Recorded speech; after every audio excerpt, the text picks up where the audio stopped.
আমরা আল্লাহ তাআলার শুকর আদায় করে নিলাম। আমার কথা কি শোনা যায়? সবাই শুনতে পাচ্ছেন তো? বলি আলহামদুলিল্লাহ। উঠতে একটু দেরি হলো, শেষ হতে যদি দেরি হয় কষ্ট হবে না তো? আল্লাহ তাআলা সবাইকে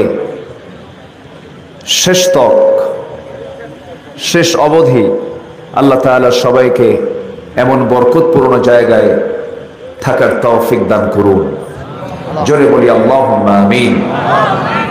সম্মানিত ভাই সব, আমরা যে কালামের আলোচনা শুনতে এসেছি সে কালাম কি দুনিয়ার কোনো লেখকের লেখা বই, দুনিয়ার কোনো কবির কবিতা, দুনিয়ার কোনো সাহিত্যিকের সাহিত্য? এটা নাজিল হয়েছে আসমান থেকে। নাজিল হয়েছে কোন জায়গা থেকে? আসমান থেকে। আসমানি গ্রন্থ এটা। সাধারণ কোনো বিষয় নয়, এটা সাধারণ কোনো ব্যাপার এটা নয়। কোরআনকে আল্লাহ তাআলা কিয়ামত পর্যন্ত বান্দার জন্য সকল সমস্যার সমাধানের জন্য এটা যথেষ্ট করে দিয়েছেন। জোরে বলি সুবহানাল্লাহ। কিয়ামত পর্যন্ত মানুষের জীবনের যত সংকট সৃষ্টি হবে, সকল ক্রাইসিসের, সকল সংকটের সমাধান এই কিতাবে আছে না নাই? আচ্ছা, মাইকওয়ালা কোথায়? বোঝে না যে আওয়াজগুলো, সাইড সাউন্ডগুলো হচ্ছে?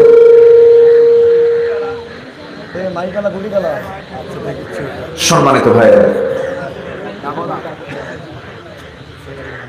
আল্লাহ রাব্বুল আলামিন এই কিতাব যদি না দিতেন আমরা আল্লাহকে চিনতে পারতাম না, রাসূলকে চিনতাম না, কিতাব বুঝতাম না, আখিরাতকে আমরা অনুধাবন করতে পারতাম না। তার সব আমাদের চেনার জন্য, বোঝার জন্য আল্লাহ তাআলা সবচেয়ে দয়া করে কোরআনটা আল্লাহ তাআলা আমাকে আপনাকে দিয়েছেন।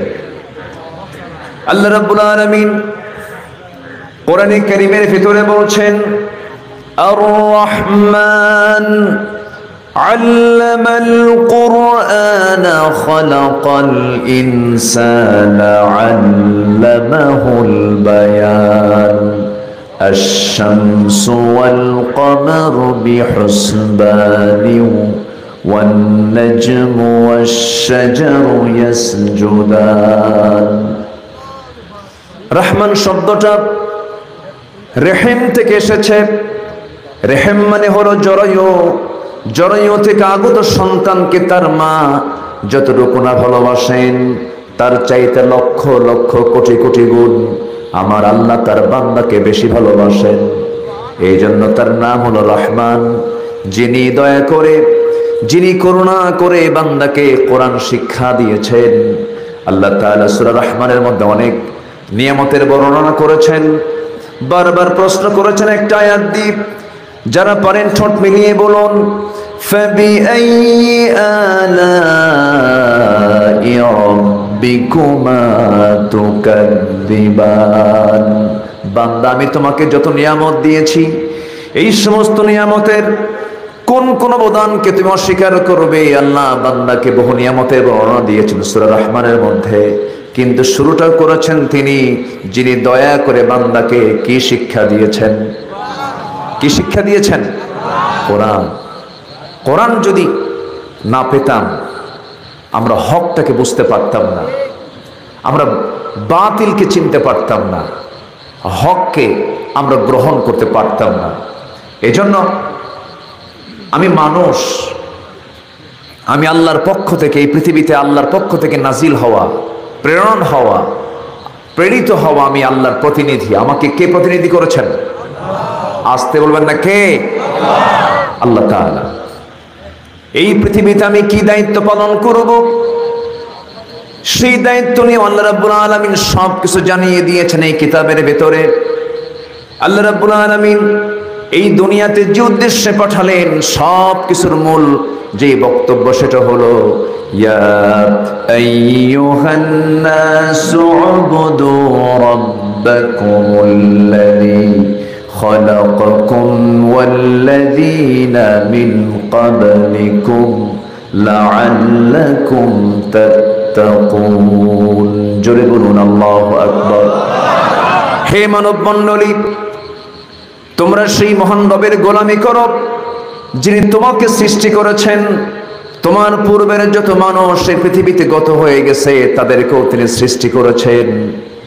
আমার বন্ধুগণ, গোলামিটা কি? গোলামিটা আমি তার কেমন করে করব তার পদ্ধতি এই কিতাব আল্লাহ রাব্বুল আলামিন সব পদ্ধতিগুলো দিয়ে দিয়েছেন।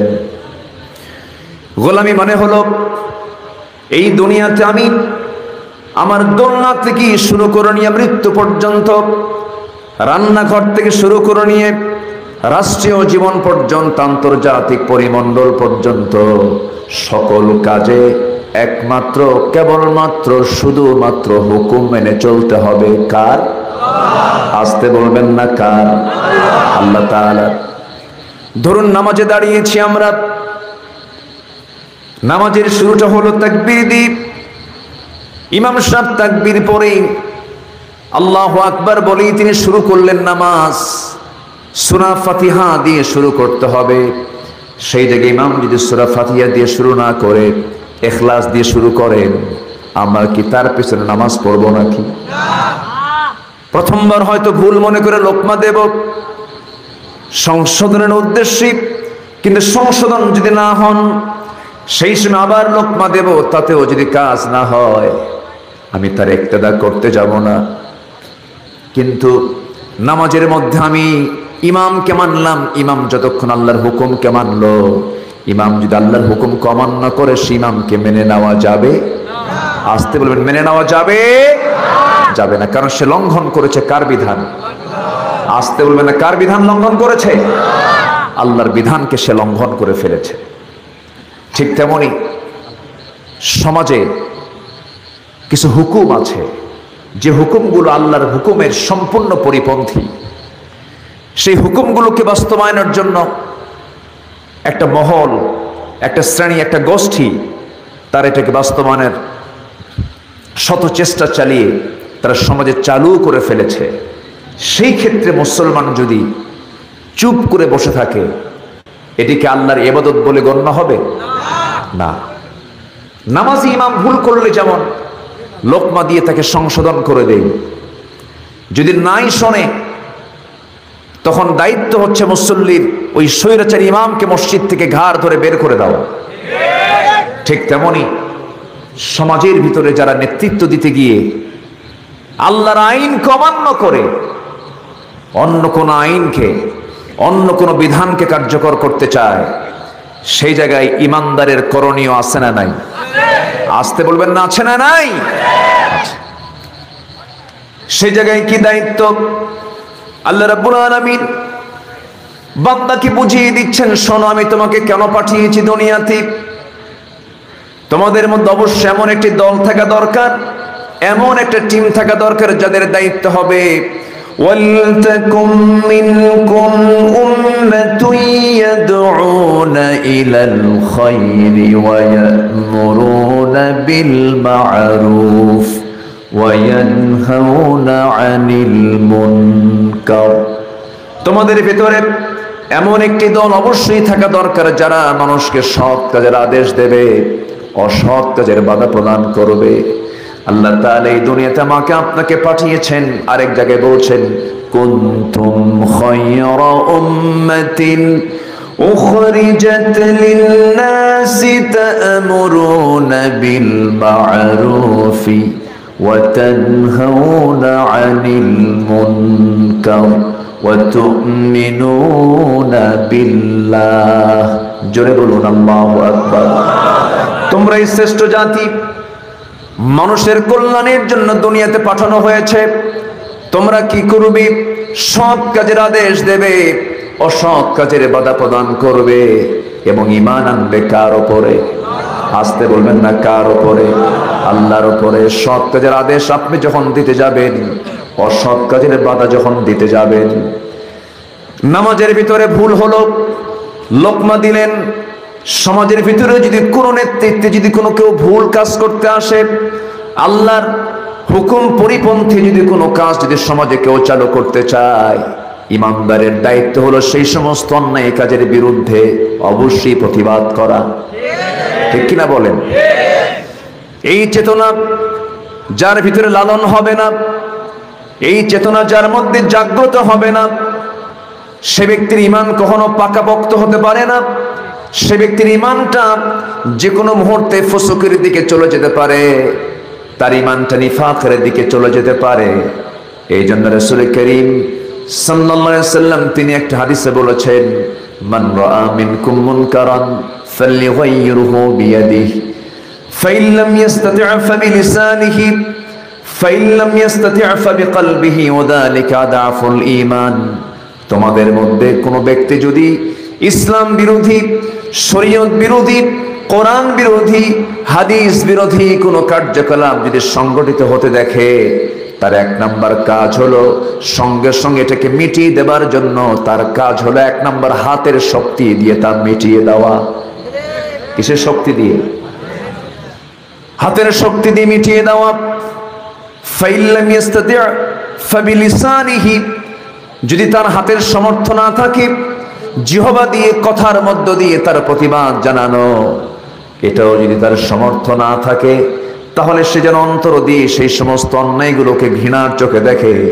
এবং রাসূল শেষে বলছেন, শোনো, ঘৃণার চোখে সেই সমস্ত ইমানদাররাই দেখতে পারে যাদের ঈমানটা খুব দুর্বল।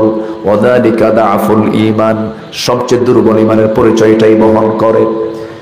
আমার বন্ধুগণ, দুঃখজনক হলেও সত্য, আজকের সমাজে হালাল কাজ বেশি না হারাম কাজ বেশি? আসতে বলে, হালাল না হারাম? হারাম। আজকের সমাজে বিয়ে বেশি না জেনা বেশি? হ্যাঁ, আচ্ছা। নেশার পরিমাণ কম না বেশি? বিড়ি খাওয়া লোক কম না বেশি? বিড়ি খাওয়ার দোয়া কি বল?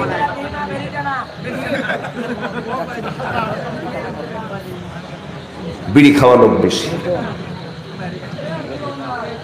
নামাজ নাই, নামের আগে মোহাম্মদ, এবং নাম এত সুন্দর নাম, অনেক বুজুর্গ লোকের নাম এত সুন্দর হয় না। এত সুন্দর সুন্দর নাম, নামাজ পড়ে না। নাম দিয়ে জান্নাত পাওয়া যাবে না। জান্নাত পেতে হলে আমল নিয়ে জান্নাতে যেতে হবে। কি নিয়ে যেতে হবে? আমল নিয়ে। আমার কথা বুঝতে কষ্ট হচ্ছে কি আপনাদের? আমি যতক্ষণ আছি আমাকে সময় দেবেন তো নাকি? একটু বসেন, জায়গাটা খুব শর্ট হয়ে গেছে, কেমন যেন একটা আকৃতির জায়গা। পিছন থেকে আমাকে অনেকে দেখতেও পাচ্ছে না। অনেক কষ্ট করে অনেকে বসে আছেন, অনেক রাত হয়েছে। আমি, আপনারা যদি ধৈর্য শক্তি থাকে, আমি আমার সাধ্যমতো, আমি আজকে কথা যেহেতু বলতে উঠেছি, আমি সাধ্যমতো সময় দেওয়ার চেষ্টা করব। জোরে বলি ইনশাআল্লাহ। ওয়া মা তাওফীকি ইল্লা বিল্লাহ আলাইহি তাওয়াক্কালতু ওয়া ইলাইহি উনীব। সম্মানিত ভাইয়েরা, তাহলে আজকের সমাজে খারাপ কাজের পরিমাণ বেশি না ভালো কাজের পরিমাণটা বেশি? তাহলে আল্লাহ তাআলা আমাকে যে দায়িত্বটা দিয়েছেন, সৎ কাজের আদেশ দাও, অসৎ কাজের বাধা দাও, এই কাজে আমাদের ব্যর্থতা আছে না নাই? আসতে বলবেন না, আছে না নাই? একটা নারী অর্ধলগ্ন হয়ে ঘর থেকে বের হয়, চুলটা ছেড়ে দিয়ে, ঠোঁটটাকে সুন্দর করে ডিজাইন করে, লিপস্টিক দিয়ে, কপালে একটা নোক্তা লাগায়া, এই যে মাথা থেকে পা পর্যন্ত সাজগুজ করে যে উনি বের হলেন, অবশ্যই ওই নারীর আব্বা আছে না নাই? মা আছে না নাই? ভাই আছে না নাই? আচ্ছা, স্বামী আছে না নাই? আচ্ছা আচ্ছা, তাহলে এই সমস্ত মানুষ থাকার পরেও, ভাই, স্বামী, বাবা সব থাকার পরেও এই মেয়েটা অর্ধলগ্ন হয়ে বের হচ্ছে। সমাজে না হয় একটু পরেই গেলেন, পরিবারেও আদেশ থাকার নাই, আদেশ থাকার দরকার আছে না নাই? আসতে বলবেন না, আছে না নাই? সে আদেশটা কি আমাদের আছে? নাই। বরং এমনও পিতা আছে, সুন্দরী মেয়েকে, ষোড়শী মেয়ে, ওকে অর্ধলগ্ন করে সাজিয়ে গুছিয়ে দিয়ে মঞ্চে তুলে দিয়ে বলে, মা তুমি একটু নাচো তো। মেয়ের নাচনে, মেয়ের নৃত্যের তালে তালে বাবাও হাতের তালি মারে। আবার মঞ্চে দাঁড়িয়ে বলে, সবাই আপনারা আমার মেয়ের জন্য দোয়া করবেন, মাশাআল্লাহ খুব যেন ভালো নাচতে পারে। এরকম বেয়াকুফ কিছু আছে না নাই?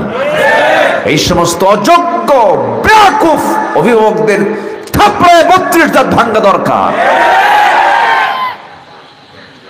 আপনি সমাজ আদেশ দিবেন কখন? আপনার পরিবারই তো আপনার আদেশ নাই।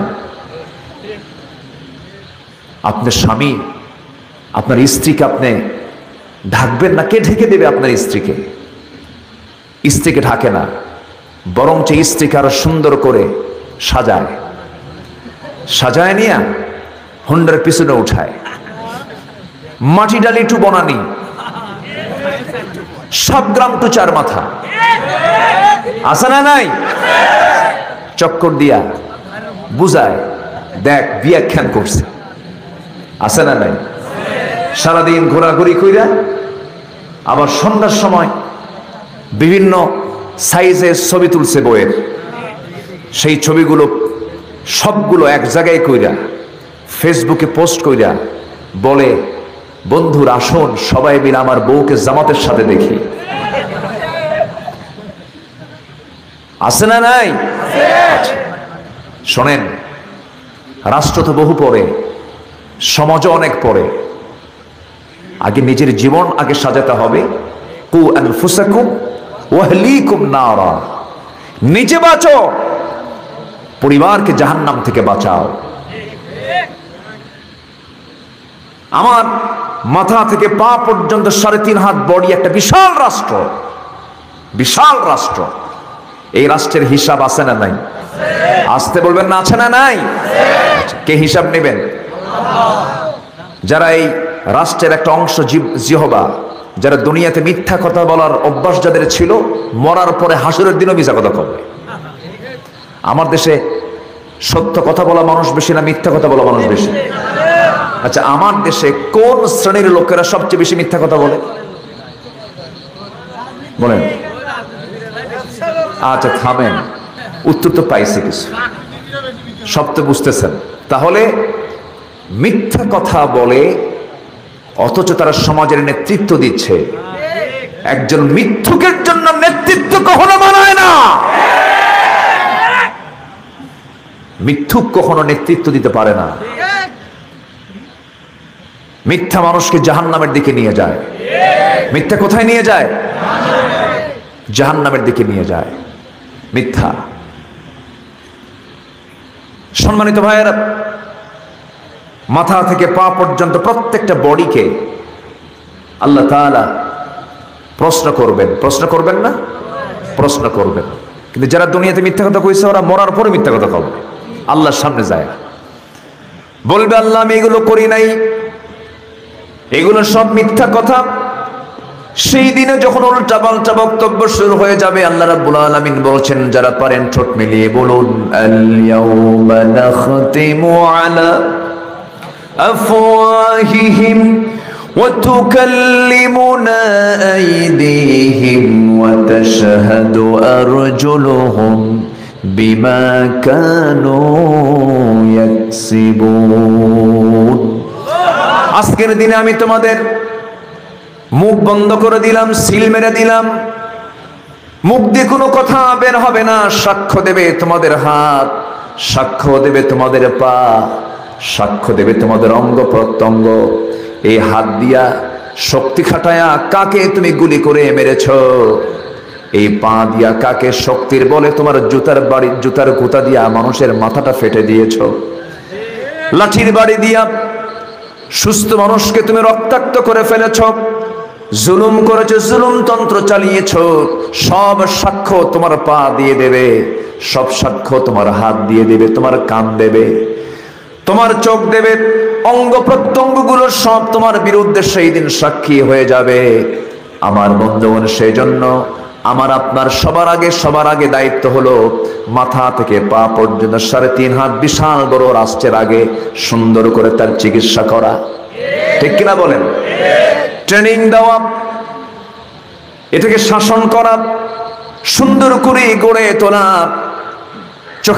চোখের ট্রিটমেন্ট হলো চোখ দিয়ে হারাম কিছু দেখবো না, চোখ দিয়ে হারামের দিকে তাকাবো না, এটা হলো চোখের হক আদায়। কান দিয়ে খারাপ কিছু শুনবো না, যা শুনবো ভালো কিছু। এরপরে মুখের হক হলো এই জিহ্বায় কোনো খারাপ কথা আমি মুখ দিয়ে বের করবো না। জিহ্বায় যে সমস্ত কথাগুলো উচ্চারণ হবে সেগুলো সব সত্য কথা উচ্চারণ হবে।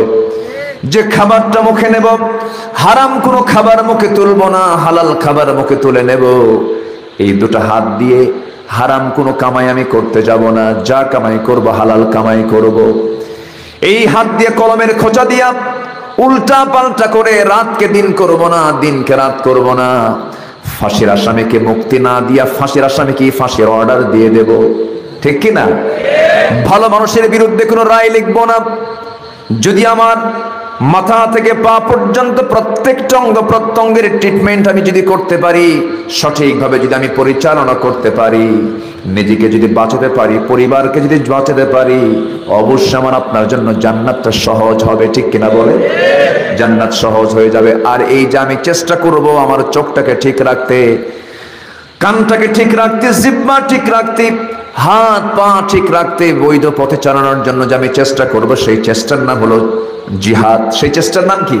জিহাদ। আল্লাহ বলছেন ওয়াজাহিদু ফিল্লাহি হাক্কা জিহাদিহি হুয়া ইজতাবাকুম ওয়া মা জাআলা আলাইকুম ফিদ-দীনি মিন হারাজ মিল্লাতা আবিকুম ইব্রাহিম হুয়া সাম্মাকুমুল মুসলিমিন। জোরে বলুন আল্লাহু আকবার। তোমরা আল্লাহর জন্য জিহাদ করার মতো জিহাদ করো, চেষ্টা করো, সাধ্য মতো তোমরা চেষ্টা করো। জিহাদ মানে শুধু আমরা বুঝবো না, সামনে যা পাবো সব শেষ করে দেবে, এটার নাম কিন্তু শুধু জিহাদ নয়।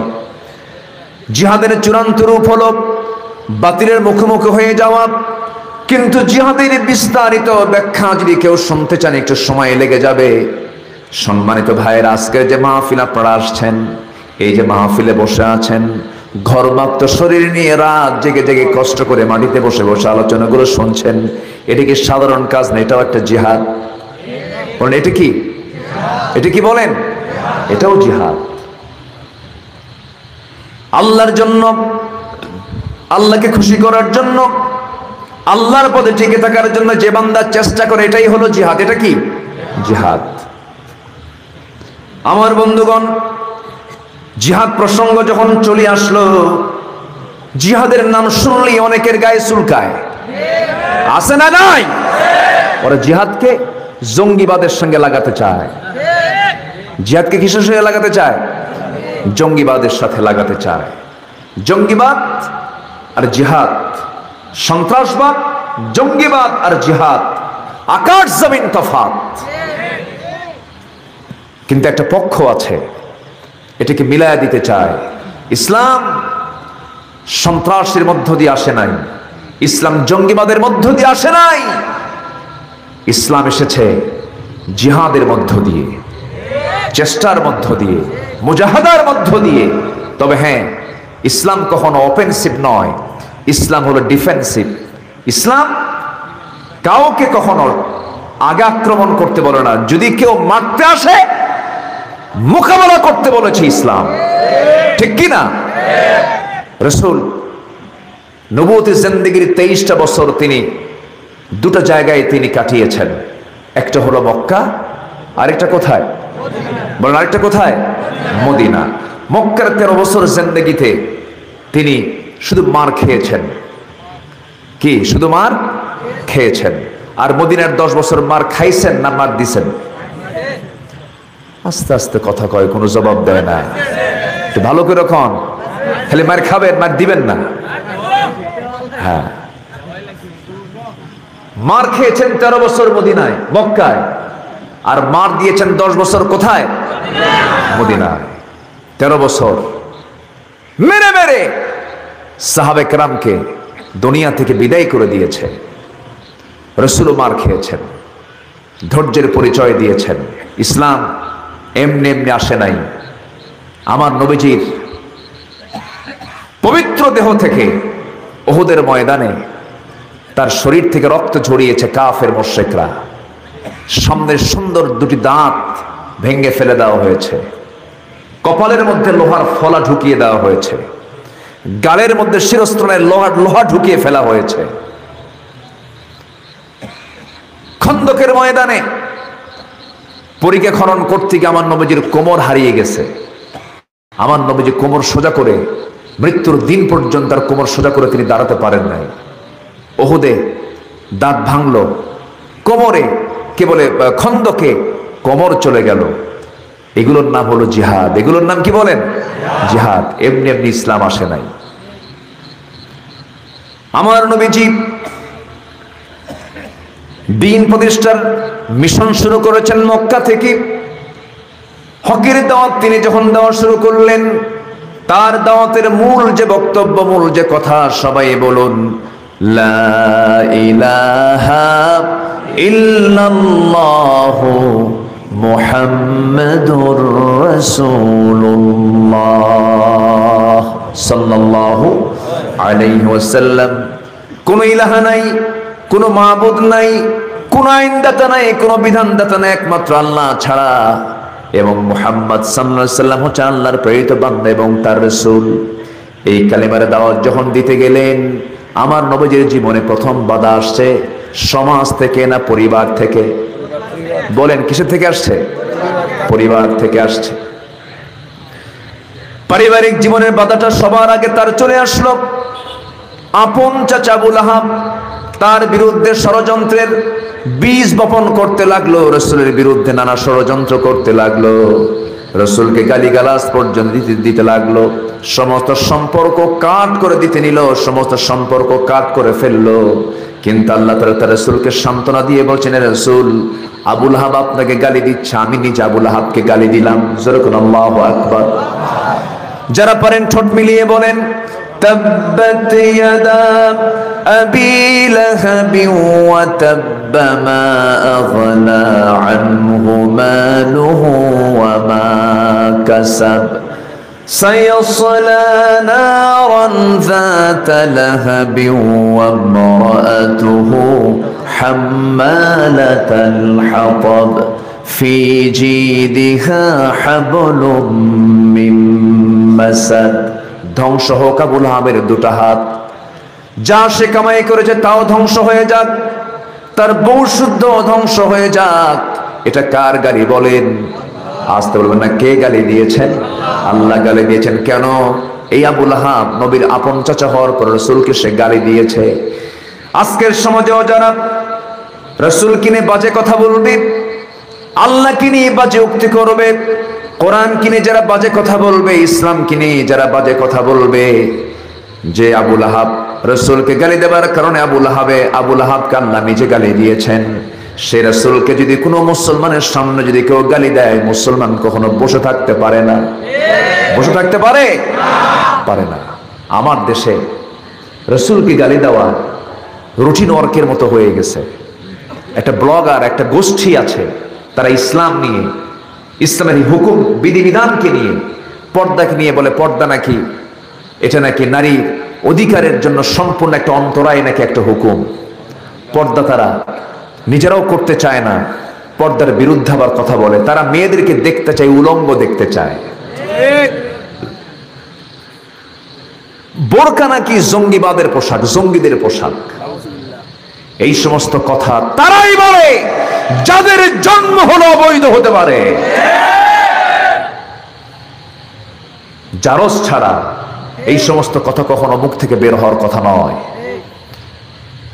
পর্দা হচ্ছে নারীর সোশ্যাল সিকিউরিটি, নারীর সম্মান সম্ভ্রম রক্ষার এক বিশাল মাধ্যম। এই সমস্ত বাজে উক্তি করার মতো কিছু কুলাঙ্গার আমার দেশে আছে না নাই? আসতে বলবেন না, আছে না নাই? আছে। এগুলোর বিরুদ্ধে কথা বলাও একটা জিহাদ। এগুলোর বিরুদ্ধে কথা বলাও কি জিহাদ। আমার বন্ধুগণ, একটু কান লাগাবেন। তাহলে রাসূল 23 বছরের জিন্দেগিতে 13 বছর মার খেলেন কোথায়? আর 10 বছর কি মার খেয়েছেন না মার দিয়েছেন? শুধু কি আমরা মার খাবো? শুধু কি মার খাবো? মার খাওয়া সুন্নাত, মার দেওয়াও সুন্নাত। আমাকে মারতে আসবে, আমি চুপ করে থাকবো না। আমার এটা দায়িত্ব নয়, আমাকেও মোকাবেলা করতে হবে। আমার নবীজি হাতে অস্ত্র তুলে নিয়েছেন, বর্ষা তুলে নিয়েছেন, লৌহ বর্ম, মাথায় হেলমেট, বর্ষা, অশ্বারোহী, ঘোড়ার পিঠে চড়ে বাতিলদের মোকাবেলা করেছেন মুহাম্মদ সাল্লাল্লাহু আলাইহি ওয়াসাল্লাম। আপনি তসবিহ হাতে নিবেন, আপনি জিকির আজগারের 16 আনা রাখবেন, আবার সুদের অঙ্কও কষবেন। সুদের অঙ্ক কষা মুসল্লি আমার দেশেও কিছু আছে না নাই? হজে যাওয়ার আগে সুদের টাকা নিয়ে হজে যায় না। হজে যাওয়ার সময় বাবার জমি কিছু বিক্রি করে বলে, ভাই আমি জানি আমার সকল কামাই অবৈধ, এই জন্য বাবার সম্পত্তি বিক্রি করে হজে যাচ্ছে। কি চালাক দেখেন!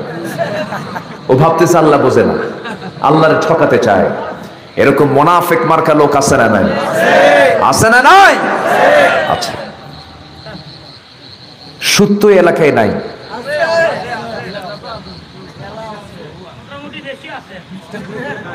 এই সময় কেউ উঠেন না, উঠলে ভাববো ওঠেই সুদ খায়। বসেন। সম্মানিত ভাইয়েরা, আমার নবীজি যে সমাজে জন্ম নিয়েছিলেন সেই সমাজে ছিল সবচাইতে রেগুলার 3টা কাজ। একটা ছিল সুদের কারবার, আরেকটা হচ্ছে মদের কারবার, আরেকটা হলো জেনার কারবার। এই 3টা তো আমার দেশে নাই। আছে? আছে, আমার দেশে আছে। তাহলে আবু জেহেলের সমাজে আমার রাসূল যে সমাজে জন্ম নিয়েছিলেন সেই সমাজের প্রথম অবস্থা হলো জেনা ছিল বেশি, মদের কারবার ছিল বেশি, সুদের কারবার ছিল বেশি। রাসূল কি এটা মেনে নিতে পারেন? মেনে নিতে পারেন? আমরা তার উম্মত, আমরাও কি মেনে নিতে পারি? এগুলোকে বাদ দিবেন কেমনে সমাজ থেকে? এমনি এমনি বাদ যাবে? আল্লাহ তুমি এগুলো বন্ধ করে দাও, বলেন বন্ধ হবে? হবে না, এইভাবে বন্ধ হবে না। দোয়া চাইতে হবে, কিন্তু বন্ধের জন্য চেষ্টা করার দরকার আছে না নাই? আচ্ছা আমার বন্ধুগণ, নবীজির দাওয়াতি মিশন 40 বছর যখন পূর্ণ হলো, নবীজি এই দাওয়াতি মিশন শুরু করে দিলেন, নবুয়তের দায়িত্ব পালন শুরু করে দিলেন। কিন্তু নবীজির বয়স যখন 40 বছর হয়েছে, তার আগে তো বিশাল একটা টাইম চলে গেছে। নবীজি বেঁচে ছিলেন 63 বছর 9 ঘন্টা। এর মধ্যে নবুয়ত পেতে গেছে 40 বছর। 15 বছর বয়সে যৌবন পেয়েছেন। 15 বছর থেকে 40, এই মোটামুটি 25 বছর রাসূল বসে থাকেন নাই, একটা বারের জন্য তিনি বসে থাকেন নাই। সারাক্ষণ তিনি ফিকির করেছেন সমাজকে কেমন করে ভালো করা যায়। যে সমাজের মানুষ এত নোংরা ছিল, কাবা শরীফকে সামনে রেখে কাবার চতুর্পাশে তারা উলঙ্গ হয়ে তারা তোয়াফ করতো। যেরকম নাউজুবিল্লাহ। মদের বোতল তাদের কাছে পানির চাইতে বেশি থাকতো। এমনকি নিজের বাবার স্ত্রী অর্থাৎ সৎ মাকে পর্যন্ত তারা বিয়ে করে ফেলতো। এত নোংরা যে সমাজের মানুষগুলো ছিল, রাসূল তাদেরকে ভালো করার জন্য যে চেষ্টা করেন নাই তা নয়, 40 বছর পর্যন্ত চেষ্টা করেছেন। নবুয়ত পাওয়ার আগ পর্যন্ত হিলফুল ফুজুল নামক সংগঠনও তিনি তৈরি করেছিলেন। সমাজ থেকে সকল অন্যায় দূর করার জন্য পারেন নাই। কেন পারেন নাই? এই জন্য পারেন নাই, তার চেষ্টাটা ছিল ঠিকই, কিন্তু তার সমাজকে সংশোধন করার জন্য সংবিধানটা ছিল না। কোনো শক্তিশালী কোনো বিধান ছিল না, শক্তিশালী কোনো মজবুত কোনো সংবিধান ছিল না, কোনো মাধ্যম ছিল না, কোনো কিতাব ছিল না। রাসূল চেষ্টা করেও তিনি ব্যর্থ হয়েছেন। অর্থাৎ রাসূল সেই সময় সফল হয়েছেন যখন তার কাছে কোরআনটা এসেছে। কোরআন এসেছে, রাসূল সফল হয়েছেন। কোরআন আসে না, রাসূল সফল হতে পারেন নাই। যে বিশ্বনবী, যার মুখ থেকে জীবনে একটা মিথ্যা কথা মুখ থেকে বের হয় নাই, যার জীবনে চুল পরিমাণ কোনো গুনাহ হয় নাই, যার দ্বারা আমানতের কোনো খেয়ানত হয় নাই, বিশ্বমানের চরিত্র যার, সেই লোকের দ্বারা যদি কোরআন ছাড়া যদি 40 বছর পর্যন্ত চেষ্টা করেও যদি সমাজকে তিনি চেঞ্জ না করতে পারেন, আজকেও যারা সমাজকে পরিবর্তন করার জন্য, সমাজের সকল অন্যায়কে দূর করার জন্য যারা কোরআন ছাড়া যারা নেতৃত্ব দিতে চায়, সম্পূর্ণ ভণ্ডামি আর প্রতারণা ছাড়া কিছুই নয়। ঠিক কিনা? যারাই সমাজে কোরআন ছাড়া নেতৃত্ব দিতে চায় তারাই হচ্ছে ভণ্ড ভণ্ড প্রতারক। ওই সমস্ত বাতিল নেতৃত্ব আমরা মানি না। রাজি আছেন কারা কারা? হাত উঁচু করে দেখেন মুসলমান।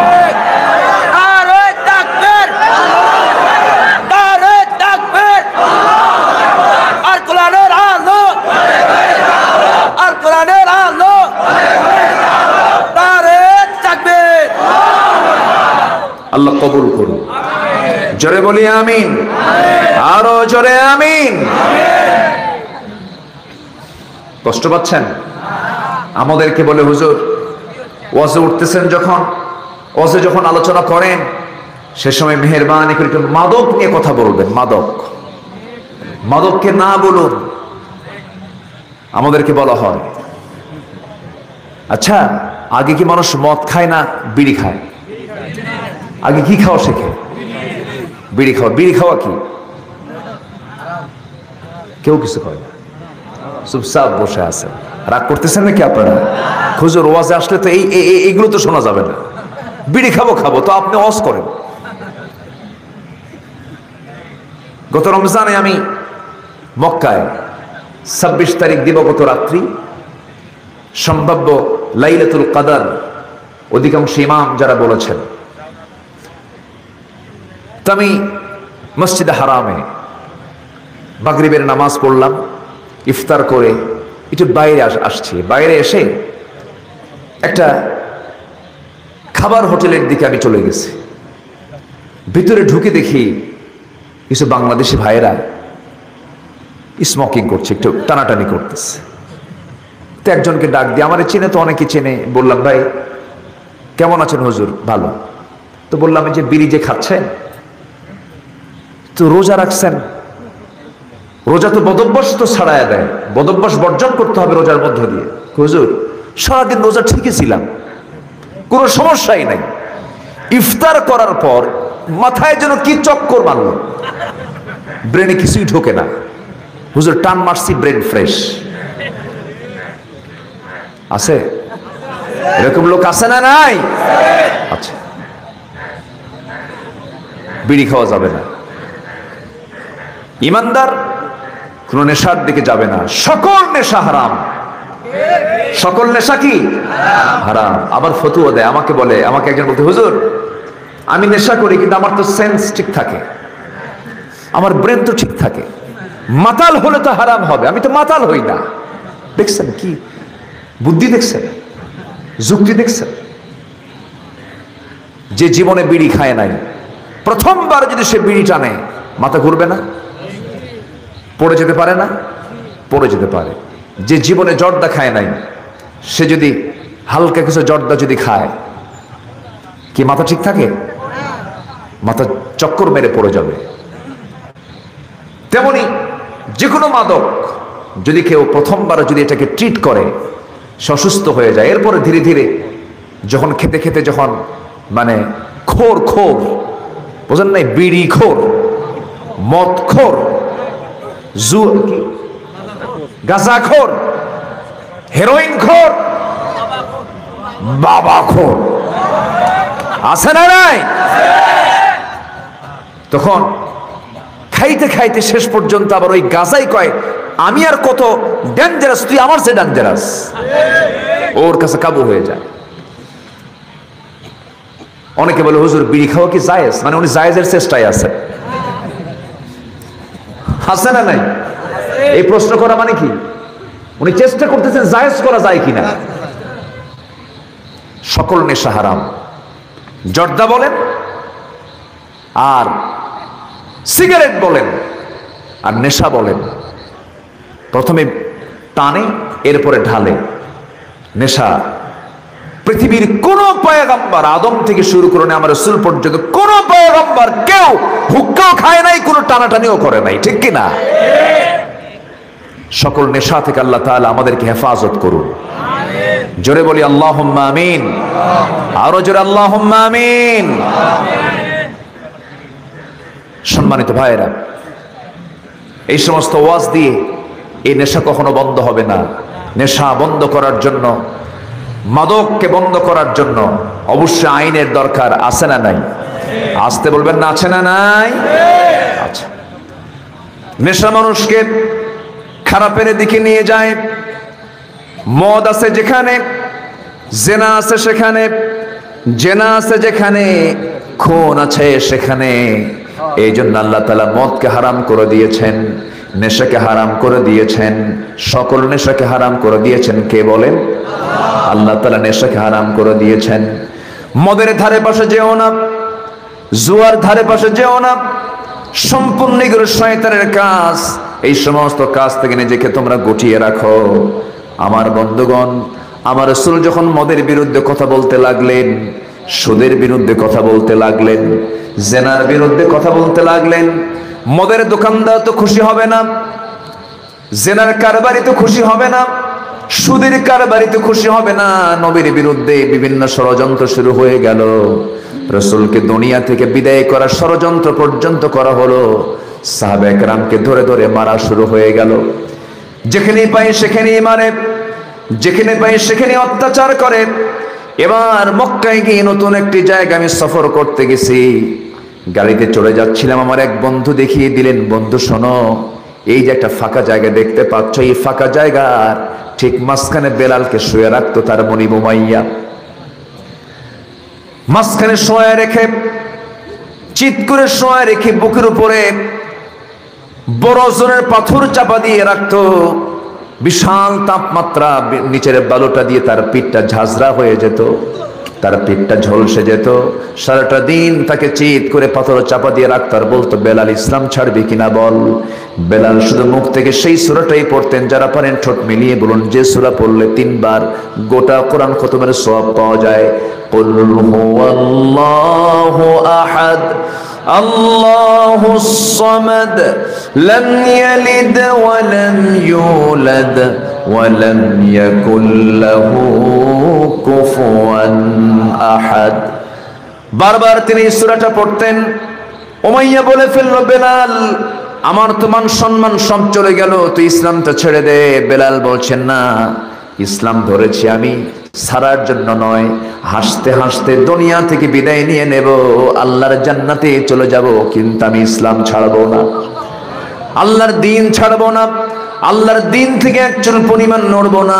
সঙ্গে সঙ্গে অত্যাচারের মাত্রা বেড়ে যেত।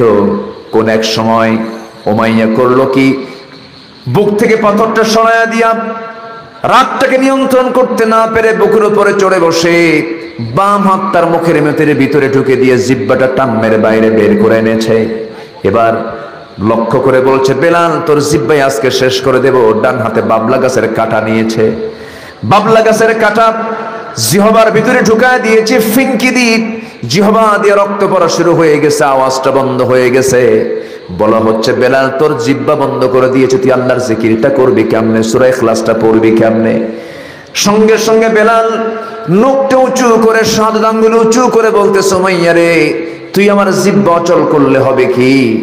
আমি আমার দিলের মধ্যে আমি আমার আল্লাহর নামটা আমি অঙ্কন করে রেখেছি। আমার ভাইরা, খাব্বাবকে মারা হচ্ছে। এরকম করে ইয়াসার পরিবারকে দুনিয়া থেকে বিদায় করে দেওয়া হয়েছে। আমার নবীজি মক্কার 13টা বছর শুধু মারই খেলেন, মার খেতে খেতে রক্তাক্ত হয়ে গেছে সাহাবীরা। রাসূল বলছেন, ধৈর্য ধরো, বেলালকে মুক্ত করে আনার জন্য রাসূল অস্থির হয়ে গেলেন। রাসূল বলেন, আবু বকর, আল্লাহ তোমাকে স্বর্ণ মুদ্রার মালিক বানিয়ে দিয়েছেন, প্রচুর সম্পদের মালিক বানিয়ে দিয়েছেন। আবু বকর, আমি তোমাকে আজকে একটা প্রস্তাব দিচ্ছি, একটা অফার দিচ্ছি। আজকে তুমি যদি আমার বেলালকে আমার সামনে মুক্ত করে আনতে পারো, আমার আল্লাহ তাআলা তোমার জন্য 8টা জান্নাত তোমার জন্য উন্মুক্ত করে দিবেন। সাইয়েদনা আবু বকর দৌড় মেরে চলে গেলেন লোভী উমাইয়ার সামনে। অনেকগুলো স্বর্ণ মুদ্রা তার মুখে নিক্ষেপ করে বেলালকে মুক্ত করে নবীর সামনে হাজির করানো হলো। গোলাম জাদা গোলাম বেলাল, বাপও গোলাম, ছেলেও গোলাম। নবীর সামনে যখন হাজির করা হয়েছে, নবজি তারা চক্ষু দিয়া তার মাথা থেকে পা পর্যন্ত বেলালকে দেখতেছেন আর কেঁদে কেঁদে বলছেন, বেলাল তোমার দেহ থেকে যে রক্তটা জমিনে ঝরেছে দেখতে পাবে বেশি দিন সময় নাই, এই জমিনেই আল্লাহর দিন কায়েম হয়ে গেছে। সেই বেলালকে আল্লাহ তাআলা কত মর্যাদা দিয়েছেন। ওই মদিনার মসজিদ, এই তো কয়েকদিন আগে নামাজ পড়ে আসলাম, কিয়ামুল লাইল করে আসলাম, মাত্র 2 রাকাত নামাজ, 12টা 40 মিনিট থেকে কিয়ামুল লাইল শুরু হয়ে যায় রমজান মাসে। আমি সেই জায়গায়, নবীজি জায়গায় নামাজ পড়েছেন, ওই ইমামের পেছনে 2 রাকাত নামাজ আমি পড়তে নিয়েছি। সুন্দর করে সূরা ইউসুফ পড়তেছিলেন, দেখলাম মাত্র 2 রাকাত নামাজ ইমাম সাহেব পড়াচ্ছেন। 2 রাকাত নামাজ পড়তে সময় লেগেছে 57 মিনিট। আল্লাহু আকবার বলেন, আরো জোরে আল্লাহু আকবার। আমাদের মসজিদগুলোতে যদি ফজর নামাজ যদি একটু লম্বা হয়, মুসল্লিকে ইমামকে আইলসা নাকি অলস হুজুর রাখা যাবে না। নামাজ যে ইমামের যত লম্বা হবে সেই ইমাম তত ভালো, ঠিক কিনা? যার নামাজ যত শর্ট হবে নামাজের গুরুত্ব তত কমে যাবে। নামাজের সময়টা লম্বা করা উচিত, কারণ নামাজের ভিতরে আমার সঙ্গে কথা বলেন কে? আল্লাহ তাআলা কথা বলেন। এত সুন্দর মসজিদ, সেই সুন্দর মসজিদের ইমাম হলেন মুহাম্মদ সাল্লাল্লাহু আলাইহি সাল্লাম, আর মুয়াজ্জিন হলেন কে? বলেন বলেন কে? বেলাল। আল্লাহ তাআলা কি মর্যাদা দিয়েছেন। মার খেয়েছেন, মর্যাদা বেড়ে গেছে। ত্যাগ স্বীকার করেছেন, মর্যাদা বেড়ে গেছে। আল্লাহ তাআলা তাদের ইজ্জতটা বাড়ায় দিয়েছেন। এরকম করে 13টা বছর ধরে সাহাবায়ে কেরাম মার খেয়েছেন। এমনকি আমার নবীজিকে দুনিয়া থেকে বিদায়ের ষড়যন্ত্র পর্যন্ত করা হয়েছে, দাওয়াতি কাজকে বন্ধ করে দেওয়া হয়েছে। কিন্তু নবীজির দাওয়াতি কাজ তো আমার নবীজির জন্য ছিল নেশা। খুব তার ভিতরে নেশা কাজ করতো, আমি কেমন করে দাওয়াতি কাজটা করব। আমার নবীজি মক্কায় যখন দাওয়াতি কাজের পরিবেশ পেলেন না, আমার নবীজি একটা মুহূর্ত বসে থাকতে পারেন না। তিনি সম্পূর্ণ একাকী, কাউকে না জানায়া তায়েফের দিকে চলে গেছেন। তায়েফের মানুষকে বুক ভরা শানে তিনি কালিমার দাওয়াত দিতে গেছেন, কারণ তায়েফটা তার জন্য বড় স্মৃতিময় ছিল। আমার নবীজি মায়ের দুধ খেতে পারেন নাই, যে মহিলার দুধটা পান করেছেন মা হালিমাতুস সাদিয়া। বনু সাদে তার বাড়ি ছিল, বনু সাদে যেতে তায়েফ হয়ে যাওয়া লাগতো, তায়েফ হয়ে মক্কা আসা লাগতো। আমার নবীজির কানেক্টিং এই তায়েফটা তার জন্য খুব চয়েস হয়ে গেল। আমি তায়েফবাসীকে কালিমার দাওয়াত দিতে যাব। তায়েফবাসীকে বুক ভরা নিয়ে কালিমার দাওয়াত দিতে গেছেন, কিন্তু আমার নবীজি কালিমার দাওয়াত দিতে গিয়ে ফুলের তোড়া পেয়েছেন না পাথর পেয়েছেন? রাসূল কি সেখানে খাবার পেয়েছেন না পাথর পেয়েছেন? সম্মান পেয়েছেন না মার খেয়েছেন? আমার নবীজি দাওয়াত দিতে গিয়ে এমন মার খেলেন। ওই তায়েফের মাটিতে আমার নবীজি কি এক মুহূর্তের ভিতরে মারতে মারতে চোখা চোখা পাথর দিয়ে মেরে মেরে রাসূলকে জমিনে লুটিয়ে ফেলে দিল। রাসূল মুখ থুবড়ে জমিনে পড়ে গেলেন। নবীজির এত শরীর থেকে এত পরিমাণ রক্ত ঝরেছিল যে আমার রাসূলের চেহারাটা ফ্যাকাশে হয়ে গিয়েছিল। নবীজির মাথার রক্তগুলো গুড়ি গুড়ি পার তলা পর্যন্ত চলে এসেছে, জুতার তলার সঙ্গে পায়ের তলার জমাট বেঁধে গেছে। আমার নবীজি বেহুঁশ হয়ে জমিনে পড়েছিলেন। কিছুক্ষণ পর হুঁশ ফিরেছে। হুঁশ ফিরেই দেখেন জুতাটা টান মেরে খোলা যায় না, বারবার টান মেরে খুলতে নিচ্ছেন। খোলার সময় জিবরিল আলাইহিস সালাতু ওয়াস সালাম বলছেন, ইয়া রাসূলুল্লাহ, তায়েফের মানুষ আপনাকে এত কষ্ট দিল, আল্লাহ তাআলা আমাকে পাঠিয়ে দিয়েছেন, আজকে আপনি যা বলবেন তাই হয়ে যাবে, তায়েফবাসীকে শেষ করে দেব।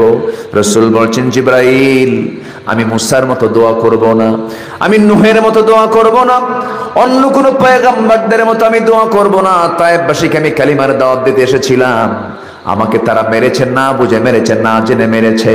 তবে একটা কথা আমি বলতে চাই, আমি তায়েফবাসীর জন্য দোয়া করে যাচ্ছি, আমি তায়েফবাসীর জন্য বদদোয়া করব না। আমার নবীজি সেই জায়গা থেকে আস্তে করে মনে মনে চিন্তা করলেন কেমন করে যাওয়া যায়। পিছন দিকে তাকালেন, কেউ নাই।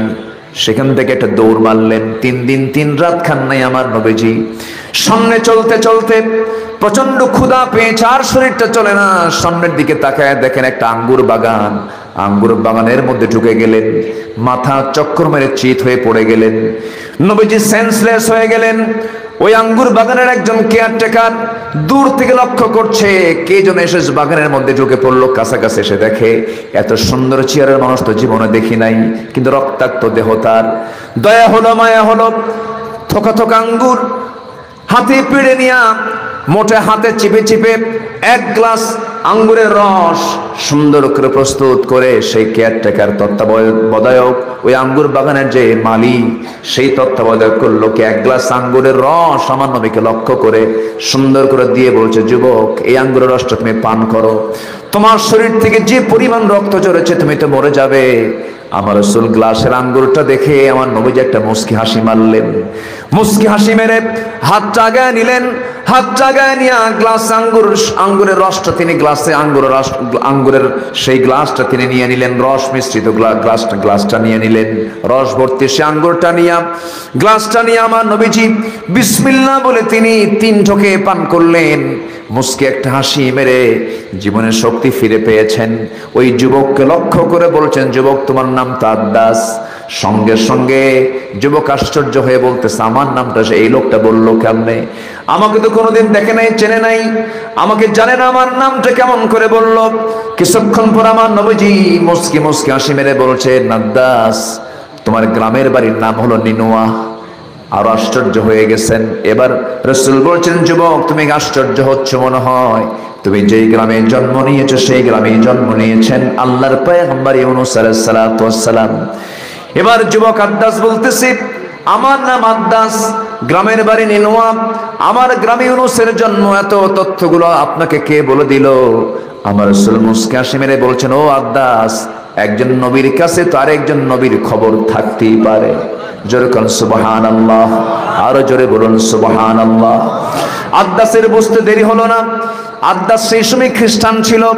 খ্রিস্টানি কায়দায় নবীর 2 পায়ের দিকে মস্তকটা নিয়ে রাসূলকে সেজদা দিয়ে ধন্য করবে। রাসূল কি কখনো কোনো বান্দার সেজদা নিয়েছেন নাকি? আসতে বলবেন না, সেজদা নিয়েছেন নাকি? আশেপাশের যে সমস্ত মাজারগুলো আছে আমার দেশে একটু খেয়াল করে দেখবেন, মাজারে সেজদা আছে না নাই? ভণ্ডদের দরবারে সেজদা আছে না নাই? এগুলো কি হালাল না হারাম? হালাল না হারাম? এই সমস্ত কাজ করবে যারা, এই সমস্ত সেজদা নেবে যারা, উভয় জাহান্নামী। ঠিক কিনা বলেন? উভয় কি জাহান্নামী। কোন কবরে সেজদা দেওয়া যাবে না, কোন ব্যক্তির পায়ে সেজদা দেওয়া যাবে না।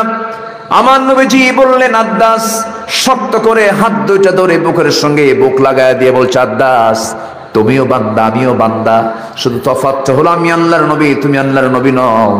তোমার দায়িত্ব আল্লাহর ইবাদত করা, আমার দায়িত্ব আল্লাহর ইবাদত করা। এই মস্তক আল্লাহ ছাড়া কারোর সামনে সঁপিয়ে দেওয়া যাবে না। এই কথা বলে বুকের সঙ্গে বুক লাগায় নিয়েছেন। ইতিমধ্যে আদ্দাস বলতেছে, আমার মন বলছে আমি আপনি মক্কার সেই পয়গম্বর মুহাম্মদ সাল্লাল্লাহু আলাইহি ওয়াসাল্লাম। সঙ্গে সঙ্গে আদ্দাস বলে ফেলল, রাসূল বললেন, তুমি আমাকে চিনতে পেরেছো আদ্দাস? হাতটা বাড়ায় দিয়া কালিমা পরে বলতেছে, লা ইলাহা ইল্লাল্লাহু মুহাম্মাদুর রাসূলুল্লাহ সাল্লাল্লাহু আলাইহি ওয়াসাল্লাম। আমার নবী এরকম করে মার খেয়ে খেয়ে 13টা বছর ধরে ধৈর্যের পিরামিড হয়ে সবার দ্বারে দ্বারে কালিমার দাওয়াতগুলো দিয়েছেন। 13 বছর পর্যন্ত মক্কায় রাসূল থাকলেন, শেষ পর্যন্ত টিকতে পর্যন্ত পারলেন না। সাহাবায়ে কেরাম পর্যন্ত হিজরত করতে বাধ্য হলেন, রাসূল টিকতে পারলেন না। সাহাবায়ে কেরামকে কিছু আবিসিনিয়ায় পাঠায়া দিলেন। আমার নবীজি কোন এক রাতের আধারে ওই মক্কা ছেড়ে চলে গেলেন। একদিকে আল্লাহর অর্ডার, আরেকদিকে কাফের মুশরিকদের অত্যাচার, হত্যার হুমকি, যে কোনো মুহূর্তে মেরে ফেলা হবে। এই 13 বছর তিনি ভিত্তি করে তুললেন, ব্যক্তি গঠন করলেন, ব্যক্তি একটা গোষ্ঠীকে তিনি তৈরি করে ফেললেন, মুহাজিরদেরকে তৈরি করে ফেললেন, সাহাবায়ে কেরামকে তৈরি করে ফেললেন। এরপরে মদিনার দিকে যখন রওনা করলেন, মদিনার মানুষগুলো রাসূলকে ধাক্কা মেরেছে না গ্রহণ করেছে? গ্রহণ করে নিয়েছে, রাসূলকে রিসিভ করে নিয়েছে। মদিনায় তিনি একটা নগর রাষ্ট্র গড়ে তুললেন, সুন্দর একটি কল্যাণকর রাষ্ট্র তিনি গড়ে তুললেন। 1 বছরে যেতে না যেতেই মক্কার কুরাইশরা সবাই সিদ্ধান্ত নিয়ে ফেললো, আমরা মদিনায় গিয়ে আক্রমণ করে মুহাম্মদকে দুনিয়া থেকে বিদায় করে ফেলবো, তাকে বাঁচাবো না, দুনিয়া থেকে বিদায় করে ফেলবো। এই সিদ্ধান্ত নিয়ে রমজান মাসে প্রথমবার, যে বছর রমজানের রোজা ফরজ হয়ে যায়, ওই মক্কার কুরাইশরা লোহিত সাগরের পাশ দিয়ে ঘেসে ঘেসে তারা মদিনার দিকে রওনা দিয়েছে। মদিনার অদূরে 80 মাইল দূরে বদর প্রান্তর পর্যন্ত চলে গেছে। আমার নবীজি সাহাবায়ে কেরামকে নিয়ে রোজা রেখেছেন 16টা। 17তম রমজানের দিন সাহাবে কেরামকে লক্ষ্য করে বলছেন, সাহাবীরা যুদ্ধের ডাক এসেছে, জিহাদের ডাক এসেছে, কারা কারা যাবে? সামনে দাঁড়িয়ে বলছে লাব্বাইকা ইয়া রাসূলুল্লাহ, শুধু অর্ডার দিবেন, সব প্রস্তুত নিয়ে আছে, আমরা যুদ্ধে শামিল হয়ে যাব। জোরে কোন সুবহানাল্লাহ। সাহাবীরা বললেন, ইয়া রাসূলুল্লাহ, কি রোজা ভাঙবো না? রোজা রাখাও ফরজ, জিহাদ করাও ফরজ। আল্লাহ রাব্বুল আলামিন আরেক জায়গায় বলছেন, কুতিবা আলাইকুমুল القتال وهو كره لكم عسى أن تكرهوا شيئا وهو خير لكم وعسى أن تحبوا شيئا وهو شر لكم। তোমাদের জন্য কিতালকে, তোমাদের জন্য সংগ্রামকে ফরজ করে দেওয়া হয়েছে। কুতিবা আলাইকুমুস সিয়ামের আয়াত মুখস্থ আজকে মুসলমানের, কিন্তু কুতিবা আলাইকুমুল কিতালের আয়াতটা আজকে মুসলমানের মুখস্থ নাই। ঠিক কি না? যত রক্ত লাগে দেব, প্রয়োজনে লোক পাঠাবো, আমি যাব না। আল্লাহ তাআলা বলছেন, ওয়াজাহিদু ফিল্লাহি হাক্কা জিহাদিহি, তোমরা আল্লাহর পথে জিহাদ করার মতো জিহাদটা করো, সংগ্রামের জন্য প্রস্তুতি নিয়ে ফেলো, অন্যায়ের বিরুদ্ধে মোকাবেলা করো। যে দেশের মানুষ অন্যায় থেকে বাঁচার জন্য, জুলুম থেকে বাঁচার জন্য, দেশকে স্বাধীন করার জন্য, দেশকে জালিমদের কবল থেকে বাঁচানোর জন্য লাখ লাখ মানুষের রক্তের বিনিময়ে যদি দেশ স্বাধীন করতে পারে, সেই দেশের মুসলমানের দায়িত্ব আরেকটা হলো, যতক্ষণ না পর্যন্ত জমিন আল্লাহর দ্বীন কায়েম না হবে, জানমাল দিয়ে অবশ্যই চেষ্টা করার দরকার আছে না নাই?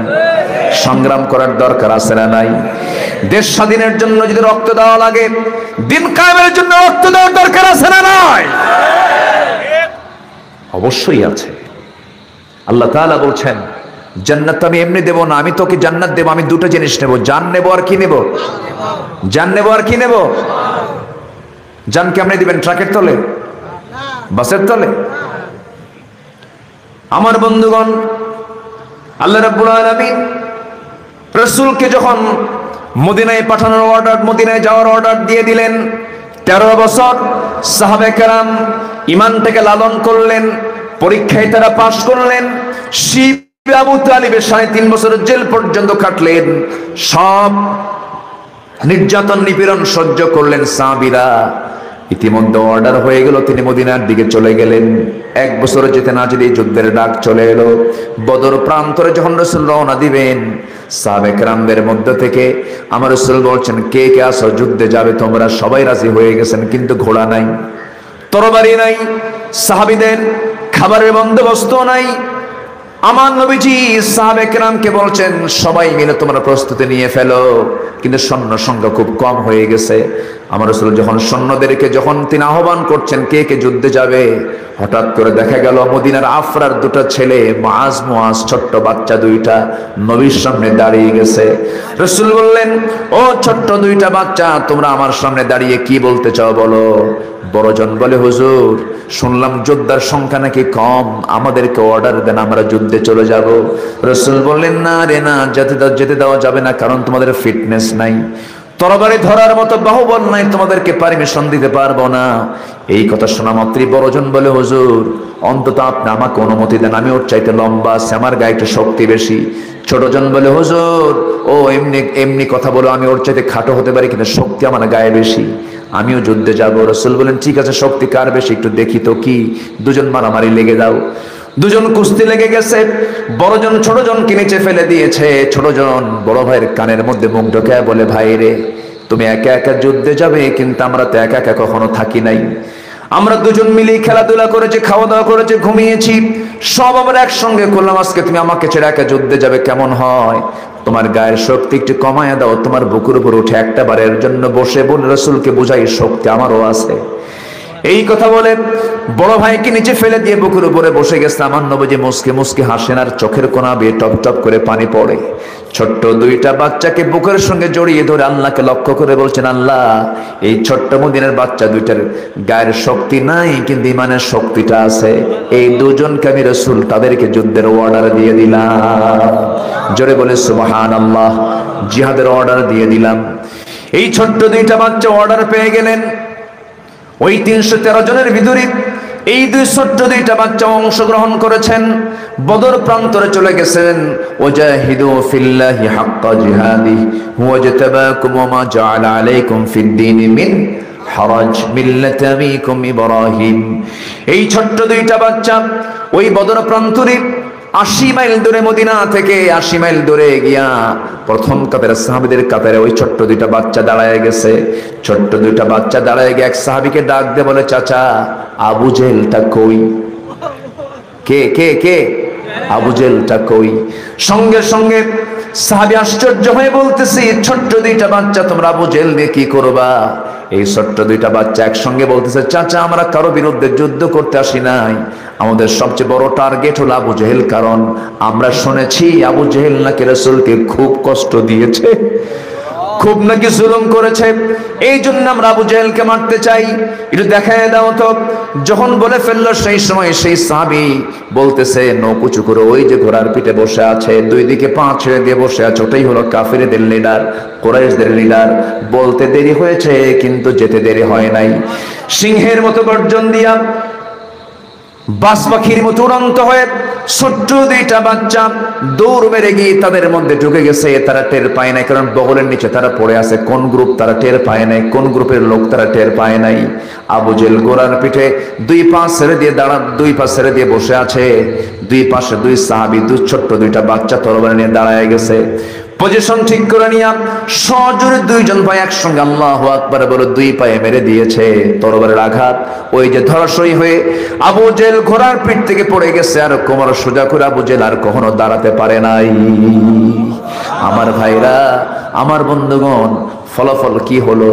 আবু জেহেল মারাত্মক জখম হয়ে জমিনে পড়ে থাকলো, কিন্তু বড় ভাই মাসকে অ্যাটাক করে ফেলেছে। চতুর্দিক থেকে কাফের মুশরিকরা একজন এসে তার ডান হাতে মেরে দিয়েছে।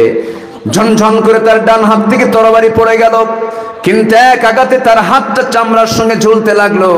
ঝুলন্ত হাত, তরবারি ধরবেন কেমনে? দৌড় মেরে গিয়া বাম হাতে ওই তরবারি তুলে নিয়েছেন, যুদ্ধ চালাচ্ছেন, কিন্তু ডান হাতের ঝুলন্ত চামড়ার সঙ্গে ঝুলে থাকা হাতটা বাম হাতে সে ডিস্টার্ব হচ্ছে, ধাক্কা খাচ্ছে। এই ডিস্টার্ব হচ্ছে মনে করে ডান হাতটা বাম পায়ের নিচে রেখে এত জোরে টান মারলেন, হাতটা ছিটকে পড়ে গেছে। বাম হাতে যুদ্ধ করতে করতে বাম হাতেও মেরে দিয়েছে তরবারির আঘাত কাফের মুশরিকরা। বাম হাতটাও ছিটকে পড়ে গেল, তরবারি ঝনঝন করে পড়ে গেছে, সামনে তিমির মতো দাঁড়ায় আছে। এই বড় ভাই যখন সামনে তিমির মতো দাঁড়ায় আছে, পিছন দিক থেকে তরবারি একটা আঘাত করেছে, মস্তকটা ছিটকে পড়ে গেছে। দুনিয়া থেকে বিদায় নিয়ে ছোট্ট বাচ্চা দুনিয়াবাসীকে বুঝায় দিচ্ছে, ও দুনিয়ার মুসলমান, আল্লাহর জমিনে দিন কায়েমের জন্য এমন করে চেষ্টা করে জিহাদ করে শহীদ হয়ে আল্লাহর জান্নাতে যেতে হয়। যেরকম সুবহানাল্লাহ। আমার বন্ধুগণ, ইসলাম এমনি এমনি আসে নাই, দিন আপনা আপনি এমনি এমনি কায়েম হয় নাই। অনেক ত্যাগ কোরবানির মধ্য দিয়ে ইসলাম এসেছে। নামাজ পড়লাম, তাসবিহ জপলাম, টাকা আছে হজ করলাম, একটু দান সদকা করলাম, মসজিদ বানালাম, মাদ্রাসা বানালাম, এই জন্য এর মধ্য দিয়ে আমি জান্নাত পাবো না। না, জান্নাত পেতে হলে সর্ব জায়গায় সারেন্ডার করতে হবে। কার কাছে? আসতে বলবেন না, কার কাছে? আল্লাহর কাছে। আল্লাহ রাব্বুল আলামিন, সময় খুবই অল্প, শেষের দিকে আস্তে আস্তে আমি চলে যাচ্ছি।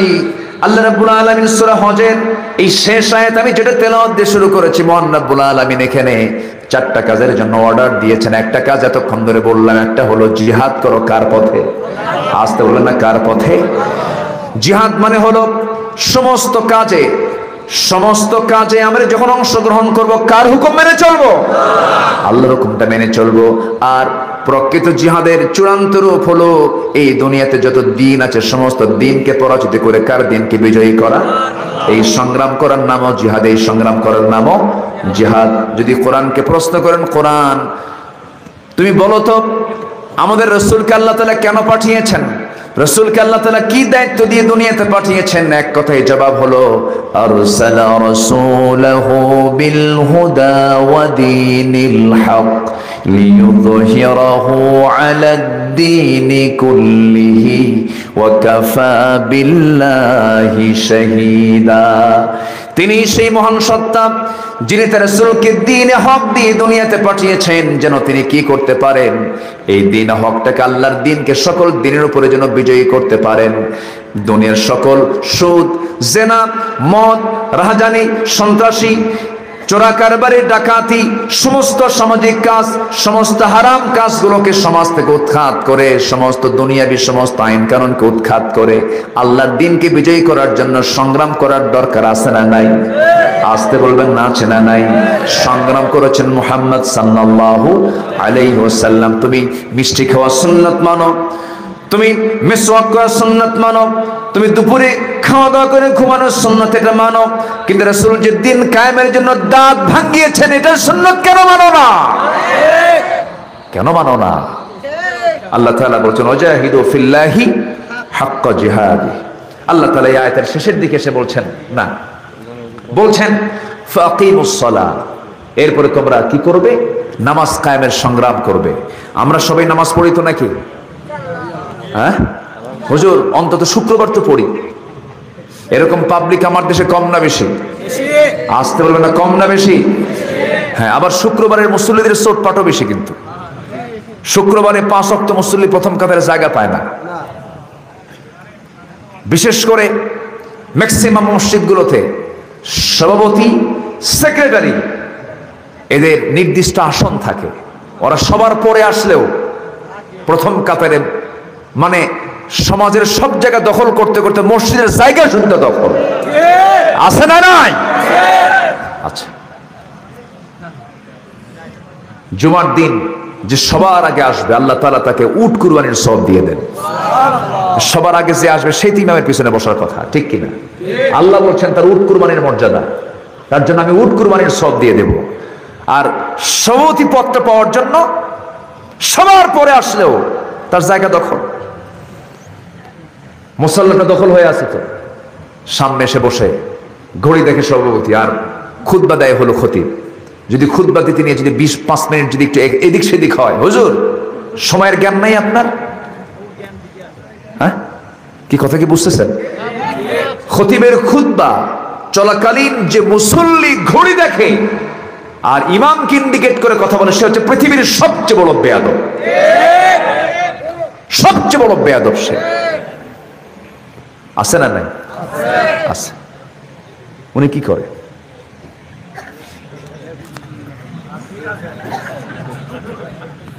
জি, ক্লান্ত তো, ক্লান্তি না? আসেন আমরা দোয়া করি নাকি? হ্যাঁ, চালাবো? হ্যাঁ, বসেন, বুঝতে পারছি তো। আমি কি আলোচনা চালাবো? আলোচনা চলুক, হুজুর মরুক।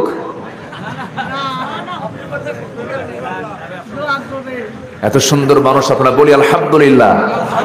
যে গ্রামটার নামই হলো ফুল। কি ফুল? ফুলের বাড়ি, বলি আলহামদুলিল্লাহ। কই সামনে তো একটা ফুলও পেলাম না। প্লাস্টিক?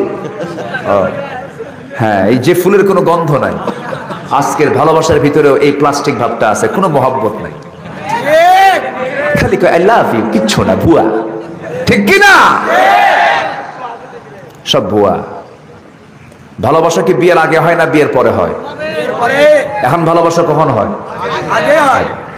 আগেই ভালোবাসা শেষ। সব ভালোবাসা আগে শেষ কইরা এরপরে হয় বিয়া। বিয়ের পরে আর ভালোবাসা না হয় কিলে কিলে। কি হয়? কিলে কিলে হয়। এই জন্য যুবকরা, আগে ভালোবাসবা না পরে ভালোবাসবা? বিয়ের আগে না বিয়ের পরে? বিয়ের পরে। ওয়ালা মুত্তাখিদাতি আখদান ওয়ালা মুত্তাখিদি আখদান, গোপন গোপন কোন আলাপ করা যাবে না। আবার মেয়ে দেখতে গিয়েও বিশাল নাটক। বিয়ের উদ্দেশ্যে মেয়ে দেখতে যায় বরপক্ষ, মানে বরসহ বরের লোকজন যায়, কিন্তু দেখার জন্য একমাত্র ইসলাম অনুমতি দিয়েছে কয়জনকে? একজনকে। কে? বরকে। বর তো হয় না, প্রার্থীকে। বর প্রার্থী, বর প্রার্থী, মানে বিয়ের নিয়তে গেছে এরকম।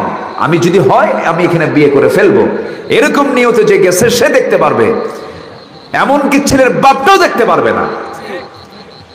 এখন ছেলে তো দেখার সুযোগই পায় না। দুলাভাই যদি থাকে, বলে তুই কি মেয়ে বুঝিস? তোর মেয়ে সম্পর্কে কোনো অভিজ্ঞতা আছে? দেখছেন কত বড় লুচ্চা, আছে না নাই? দেখার দায়িত্ব কি দুলা ভাইয়ের? বাবার দায়িত্ব? চয়েস করবে হলো ছেলে, ছেলে মেয়েকে দেখবে, মেয়ে ছেলেকে দেখবে। কিছু প্রশ্ন হবে, কোন উত্তর হবে, কিছু হয়তো একটু দূরে গার্জিয়ানরা থাকবে, কথাবার্তা বলবে, দেখা হলো, বাহ্যিক কিছু দেখলো, কিছু জিজ্ঞাসা হলো, কিছু মত বিনিময় হলো, বাস। কিন্তু এরকম পারিবারিক বৈঠক এখন বেশি না, খাস বৈঠক বেশি। খাস বৈঠক, আসুন, ডেটিং, চ্যাটিং, মিটিং আছে না নাই? আছে না নাই? এই নোংরামিগুলো যুবকরা করতে যাবে না, কোনো শান্তি পাবা না, কোনোদিন সুখী হতে পারবে না।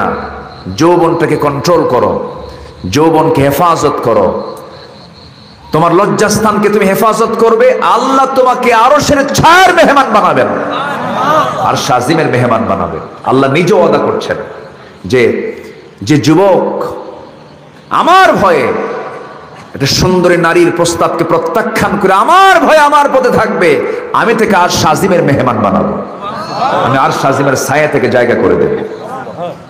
এটা বিশাল ব্যাপার, বিশাল ব্যাপার। একজন পয়গম্বরের কথা মনে হলো, বিয়ের কথা যখন আসলে বলবো, কথা বলবো, কোনো আপত্তি নাই তো? যুবকরা বিয়ে করবে না? বুড়া চাচাও কয় হ, এ তো লক্ষণ খারাপ দেখতেছে।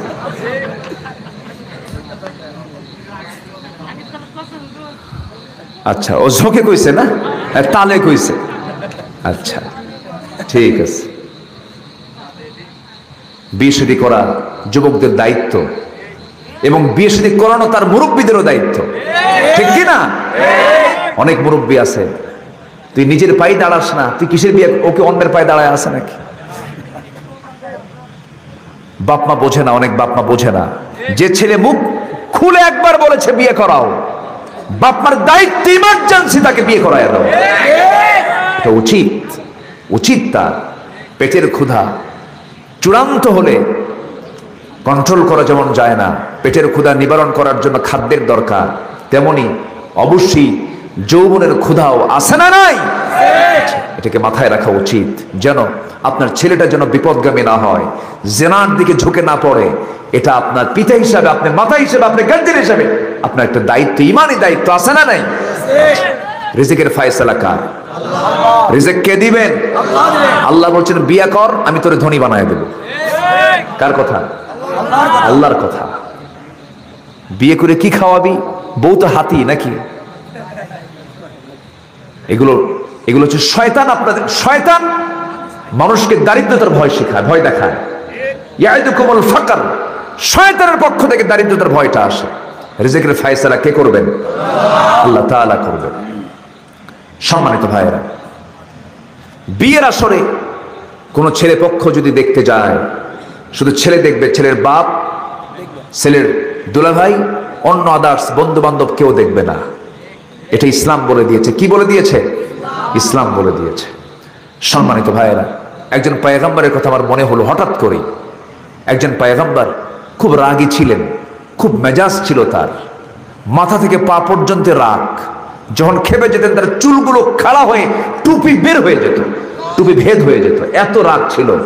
সেই নবীটার নাম হচ্ছে মুসা। সেই নবীর নাম কি? মুসা আলাইহিস সালাতু ওয়াস সালাম। তিনি থাপ্পড় মারা শুরু করছেন 2 বছর বয়স থেকে। প্রথম থাপ্পড় খাইছে তার হাতে ফেরাউন। প্রথম থাপ্পড় খাইছে কে? ফেরাউন। সে থাপ্পড় খায়া ফেরাউনের মাথা ঠিক ছিল না, শীত হয়ে পড়ে গেছিল, মাথা চক্কর মেরে উঠছিল। ফেরাউন বলল, আসিয়া, এই সন্তান 2 বছর বয়স, এখনই যে থাপ্পড়ের ওয়েট, এই যে বড় হলে কি হবে, এটাই তো মনে হয় মুসা হবে, ওরা আমি বাঁচাবো না। আল্লাহু আকবার বলেন। সেই লোকের সামনে, সেই পয়গম্বরের সামনে কোন এক বেয়াকুফ তার বিরুদ্ধে বারবার কথা বলছে, বাঁকা তাড়া কথা বলছে। মুসা বললেন, তুমি এটা ভুল বলছো কেন? আমি ঠিক বলেছি। ভুল বলেছ, ঠিক বলেছি। ভুল বলেছ, ঠিক বলেছি। 3 বার বলার পরে যখন সে নিজেকে সংশোধন করে নাই, হাতটা আগে দিয়ে মারছে থাপ্পড়। এক থাপ্পড় মারাও সারা, মরে যাওয়াও সারা। যখন মরে গেছে, মরে যাওয়ার সঙ্গে সঙ্গে মুসা বলতেছে, আল্লাহ, দোষ তো আমার না, আমি ওরে মারছি ওরে শাসন করার জন্য, ও যে থাপ্পড় খেয়ে মরবে আমি তা জানি, অতএব আমি মারি নাই, তুমি মারছো। আল্লাহু আকবার বল। কিন্তু এইদিকে ফেরাউন অজুহাত খোঁজে মুসাকে কেমনে আটকানো যায়। যখন হত্যা হয়ে গেছে তখন বলল মুসাকে যেখানে পাবা সেখানে ধরবা। হত্যার হুলিয়া জারি করে দেওয়া হলো। মুসাকে বলা হলো তুমি মুসা দেশ ছাড়ো। হিজরত করলেন, রসুল হিজরত করেছেন, ইব্রাহিম আলাইহিস সালাম হিজরত করেছেন। ম্যাক্সিমাম আল্লাহর পয়গম্বররা এই দুনিয়াতে দিন কায়েমের সংগ্রাম করতে গিয়ে তারা কি নির্যাতনের শিকার হন নাই? শুধুমাত্র একজন পয়গম্বর, মুসলিমও কিছু পয়গম্বর, বিশেষ করে একজন পয়গম্বরের নামটা বেশি শোনা যায়, তিনি হচ্ছেন জানা যায় তিনি হচ্ছেন সুলাইমান আলাইহিস সালাম, যিনি কোনো নির্যাতনের সম্মুখীন হননি। আল্লাহ তাআলা তাকে বিশাল সাম্রাজ্য দান করেছেন। নবুয়ত এবং রাষ্ট্র খেলাফত দুটাই তিনি একসঙ্গে চালিয়ে গেছেন। আল্লাহু আকবার। সুলাইমান, আজকে তো সেই দিকে আমি যেতেই পারলাম না। একটু বলতে চাইছিলাম, সময় তো অল্প, অনেক রাত হয়েছে, ভাবছিলাম 9টায় উঠবো, আসছি 8:30টার দিকে, কিন্তু আমার উঠায় দিছে সবার পরে। শেষ ক্লাস করা একটু কঠিন, তো আপনাদের ধৈর্যের শক্তি দেখে আমি একটু কন্টিনিউ করে যাই, আর একটু কন্টিনিউ করে চালাই। আচ্ছা, জোরে বলি ইনশাআল্লাহ। তো মুসা আলাইহিস সালাতু ওয়াস সালাম থাপ্পড় মেরেই যখন এই অবস্থায় পড়ে গেলেন, তখন তাকে বলা হলো তুমি এখন দেশ ছাড়ো। দেশ ছেড়ে তিনি চলে গেলেন, অনেক দূর চলে গেলেন। মাদিয়ান নামক এলাকায় চলে গিয়ে প্রচন্ড ক্ষুধা লাগছে, তৃষ্ণা পাচ্ছে, কূপের কাছে গেলেন, কূপ থেকে পানি তুলে পানি পান করলেন। দাঁড়ায় আছেন সেই জায়গায়, দেখেন যে দূর থেকে দুটো মহিলা দেখা যায়, হেঁটে হেঁটে আসতেছে। তো ওই বালতি দিয়ে কূপ থেকে পানি উঠাবে, দাঁড়ায় আছে, পানি থেকে কূপ থেকে পানি উঠায় নিয়ে যায় না। মুসার সামনে গিয়ে বললেন, আচ্ছা তোমরা নারী মানুষ দাঁড়ায় আছো কেন? নারী, যাও কূপ থেকে পানি তুলে নিয়ে চলে যাও, আমরা পারবো না। ঢাকনা আছে উপরে, ঢাকনা টান দিতে যে শক্তির দরকার সে শক্তি আমাদের নাই। পুরুষ মানুষরা পানি তুলে নিয়ে যাবে, অবশিষ্ট পানি সেখান থেকে আমরা তুলে নিয়ে বাড়ির দিকে চলে যাব, সন্ধ্যা হয়ে যাবে। মুসা ভাবলেন মহিলা মানুষ, কষ্ট হবে, সন্ধ্যা হবে, অন্ধকার হবে, না আমি কিছু খেদমত করি। বললেন বালতি আমার হাতে দাও। কূপের কাছে চলে গেলেন। কূপের কাছে গিয়া ওই কূপের উপরে যে ঢাকনাটা ছিল, যা টান দিতে 7 থেকে 8 জন যুবক মানুষের প্রয়োজন হয়, তিনি বাম হাতে ধরলেন, ঢাকনায় হাত দিলেন, ছিটকে পড়ে গেল, অনেক দূরে চলে গেল। মহিলা থরথর করে কাঁপতেছে আর মনে মনে ভাবতেছে এটা মানুষ অন্য কিছু। বালতি ভর্তি পানি দিয়ে, বালতিটা ভর্তি করে পানি দিয়ে তাকে বলো, সেই মহিলাদেরকে বলে ফেলেন মুসা আলাইহিস সালাতু ওয়াস সালাম, যাও নিয়ে যাও, সন্ধ্যার পর মেয়েদের বাইরে থাকতে নেই, পর্দার নিয়ম রক্ষা করা তোমাদের দায়িত্ব। আমার বন্ধুগণ, কিন্তু আজকে আমার দেশে সন্ধ্যার পরে পুরুষ বেশি না মহিলা বেশি? মার্কেটে পুরুষ বেশি না মহিলা বেশি? মার্কেটিং এ বেশি এক্সপার্ট আজকে আমার দেশের পুরুষ মানুষ না মহিলা মানুষ? আলহামদুলিল্লাহ। মুসা আলাইহিস সালাতু ওয়াস সালাম বলে দিলেন, চলে গেছে বাড়িতে আগেই। বাপ বলতেছে মা, ওই মেয়েদের আব্বা বলতেছে মা প্রত্যেকদিন আসতে দেরি হয়ে যায়, আজকে তাড়াহুড়ো করে এত তাড়াতাড়ি আসলে কেমনে? আব্বা, দেখতে পেলাম কূপের ধারে একজন শক্তিশালী যুবক, ইন্নাহু কাবিয়্যুন আজিজ, খুব শক্তিশালী যুবক। ঢাকনায় টান দিল, ঢাকনা ছিটকে পড়ে গেল। খুব শক্তিশালী একজন যুবকের সন্ধান পেলাম, সে আমাদেরকে সহযোগিতা করেছে। এবার বৃদ্ধ পিতা বলতেছে মা শোনো, আগামীকালকে তুমি কূপের ধারে যাবে, ওই যুবককে আমার সালাম জানায় বলবে আমি তাকে দাওয়াত দিয়েছি, সে যেন আমার সঙ্গে দেখা করতে আসে আমার বাড়ি পর্যন্ত। আচ্ছা ঠিক আছে আব্বা, যাব। পরের দিন চলে গেছে। এবার মহিলা বলতেছে, হে আল্লাহর বান্দা, হে যুবক, আমার আব্বা খুব বুড়া মানুষ, আবুনা শাইখুন কাবীর, আব্বা বুড়া মানুষ, চোখে কম দেখেন, চলাফেরা করতে পারেন না। আপনার কথা আমি বাড়িতে বলেছিলাম, আপনাকে আমার আব্বা সালাম দিয়েছেন, আপনাকে দাওয়াত দিয়েছেন আমাদের বাড়িতে, আপনি যাবেন নাকি? মুসা আলাইহিস সালাম মনে মনে চিন্তা করতেছেন, এই দূর দেশে এসেছি আমি, মুসাফির মানুষ, আমার পরিচয় হলে ভালোই হয়। ঠিক আছে আমি যাব, কিন্তু আমি যে যাব তোমাদের বাড়িতে আমি চিনি না, কেমন করে যাব আমি? এবার মহিলা বলতেছে আপনার চেনার কোনো টেনশন নাই, আমি সামনে সামনে চলবো, আপনি আমার পিছে পিছে চলবেন। আমি যখন সামনে যাব আপনি আমাকে ফলো করবেন, এরপরে বাড়ি পেয়ে যাব। মুসার চোখ বড় হয়ে গেছে। মহিলা বলতেছে আপনি খেপে গেলেন কেন, কি হয়েছে? এবার মুসা বলতেছে মহিলা তুমি আমাকে চিনো না, তুমি আমাকে বোঝো না, আমার সম্পর্কে তোমার কোনো জানা নাই, তুমি একজন মহিলা মানুষ, তুমি আমার সামনে থাকবা, আমি তোমার পিছে পিছে যাব। এমন পুরুষ আমি না, কারণ আমি যদি পিছে পিছে থাকি, তুমি যদি সামনে সামনে থাকো, তুমি নারী, তোমার দিকে আমার নজরটা চলে যাবে, আমার চোখের গুনাহ হয়ে যাবে। আর আমি হলাম পুরুষ মানুষ, তুমি হলে মহিলা মানুষ, আমি হলাম ইমামের জাত, তুমি হলো মুসল্লির জাত। ইমাম থাকবে সামনে, মুসল্লি থাকবে পিছনে, আমি সামনে তুই পিছে আয়। আল্লাহু আকবার বলেন। আজকে আমার দেশের 18 কোটি মুসলমান পুরুষের পিছে না নারীর পিছে? আলহামদুলিল্লাহ। বুঝে নেন, মুসা আলাইহিস সালাতু ওয়াস সালাম সামনে সামনে চলেন। এবার মহিলাকে লক্ষ্য করে বলছেন, শোনো মহিলা, আমি তো সামনে সামনে যাচ্ছি, তুমি আমাকে হুকুম শুধু করবে, দুইটা শব্দ বলবে, এর চাইতে বেশি কথা বলতে পারবে না, কারণ তোমাদের কথার মধ্যেও সুর আছে না নাই? তোমাদের কথার মধ্যে অলংকার আছে। দুইটা শব্দ আমি তোমাকে বলার অর্ডার দিলাম, ডান বাম, ডান বাম, এর চাইতে বেশি কোনো কথা বলা যাবে না। কারণ অকুল্না কওলাম মারুফা, মেয়েরা যখন পরপুরুষের সঙ্গে কথা বলতে যাবে নিক্কণ সুরে কোনো কথা বলতে পারবে না, মার্জিত হয়ে সুন্দর করে কোনো কথা বলবে না পরপুরুষের সাথে। যত সুন্দর করে তুমি কথা বলবা তোমার স্বামীর সঙ্গে বলো, যত মাধুরী দিয়ে কথা বলতে পারো, হৃদয়ের গহীন থেকে বলতে পারো, তোমার জন্য আল্লাহ সওয়াব দিয়ে দিবেন। কিন্তু পরপুরুষের সঙ্গে কখনো সুন্দর করে কথা বলা যাবে না। মুসা আলাইহিস সালাতু ওয়াস সালাম এই অর্ডার তাকে দিয়ে দিলেন, কোনো কথা বলতে পারে নাই। ডান বাম বলে বলে তিনি গন্তব্যে পৌঁছে গেলেন। বৃদ্ধ লোকটার সঙ্গে দেখা হয়ে গেল, সালাম বিনিময় হয়ে গেল। হঠাৎ করে বৃদ্ধ লোকটার মুখ থেকে বের হয়ে গেছে, যুবক তোমার নাম তো মুসা। সঙ্গে সঙ্গে মুসা আশ্চর্য হয়ে ভাবতেছেন, এত দূর আমি আসলাম, আমাকে তো কেউ চেনার কথা না, এই লোকটা আমাকে দেখে নাই, আমাকে চিনলো কেমনে? এবার মুসা ভয়ে পেয়ে বলতেছে, আপনি আমাকে চিনলেন কেমন? আমাকে তো চেনার কথা নয়। এবার বৃদ্ধ লোকটা বলতেছে, শোনো ও মুসা যুবক, তুমি যে তোমার নামটা মুসা, শুধু এই নামটাই জানি না, তোমার কামও জানি কি, তুমি কেন এই জন্য এসেছো তাও জানি, কি জন্য আসছি? একটা মানুষকে মেরে ফেলছে, এরপরে এখানে আসছো। এবার মুসা আরো থরথর করে কাঁপতেছে আর ভাবতেছে, এটা কি ফেরাউনের লোক নাকি? টেনশনে পড়ে গেছে। এ তো ইতিমধ্যে বৃদ্ধ লোকটা বলে ফেলতেছে, যুবক মুসা শোনো, তোমার নাম মুসা, তুমি কি জন্য আসছো তাও জানি, কোন জায়গা থেকে আসছো তাও জানি, কিন্তু তুমি আমাকে শুধু বুড়ো মানুষ মনে করতেছো। আমি শুধু সাধারণ বুড়োদের কাতারের বুড়ো নই। আল্লাহ তাআলা আমাকে এই মাদিনবাসীর জন্য আল্লাহর পয়গম্বর করে পাঠিয়েছেন। আমি হলাম সেই পয়গম্বর শুআয়ব আলাইহিস সালাতু ওয়াস সালাম। ওয়া ইলা মাদিয়ানা আখাহুম শুআয়বা। আমি আল্লাহর নবী শুআয়ব। সঙ্গে সঙ্গে মুসার আনন্দ দেখে কে সঙ্গে সঙ্গে জড়িয়ে ধরে বলছে, আহারে আল্লাহর পয়গম্বরের সঙ্গে পরিচয় হয়ে গেলাম, আমি খুব ধন্য, খুব খুশি হয়ে গেছেন।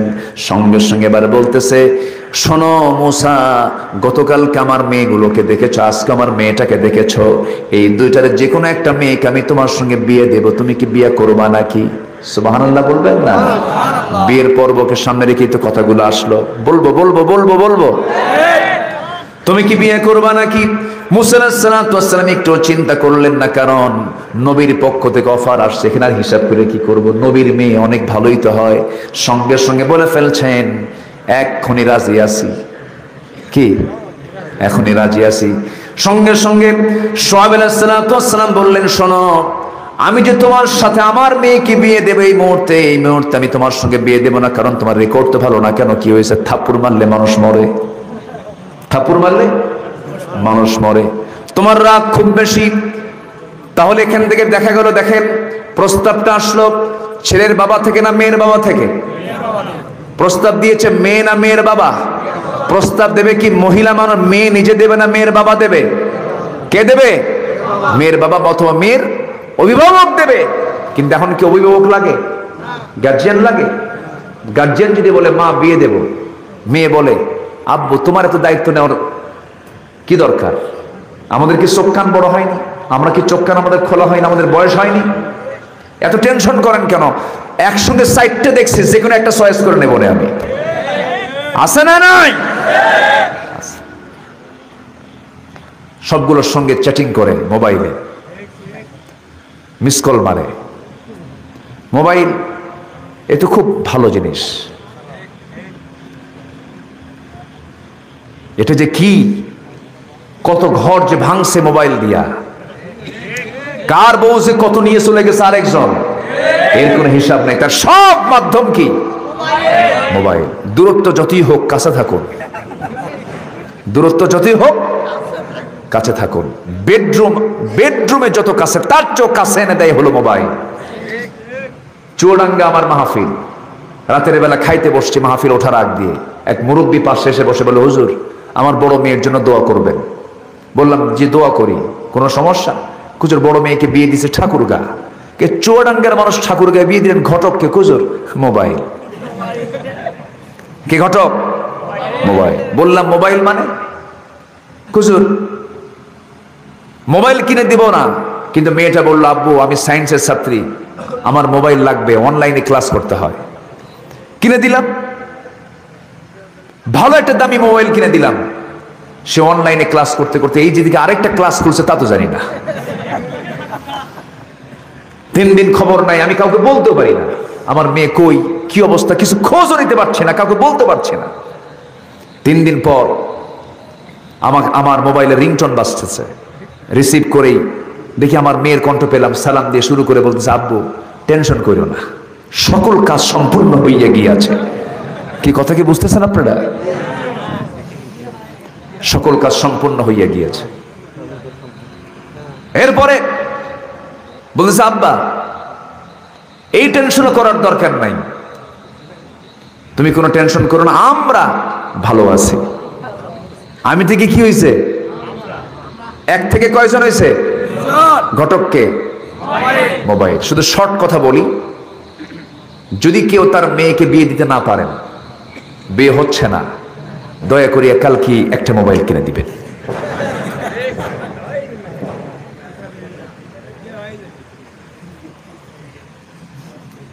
হারামের সম্পর্ক কখনো শান্তিময় হতে পারে না, ঠিক কিনা? যে বিয়েতে বাপ মা নাই, যে বিয়ের ওলি নাই, যে বিয়ের সাক্ষী নাই, সেই বিয়ে হবে না, বাতিল হবে না, হবে না।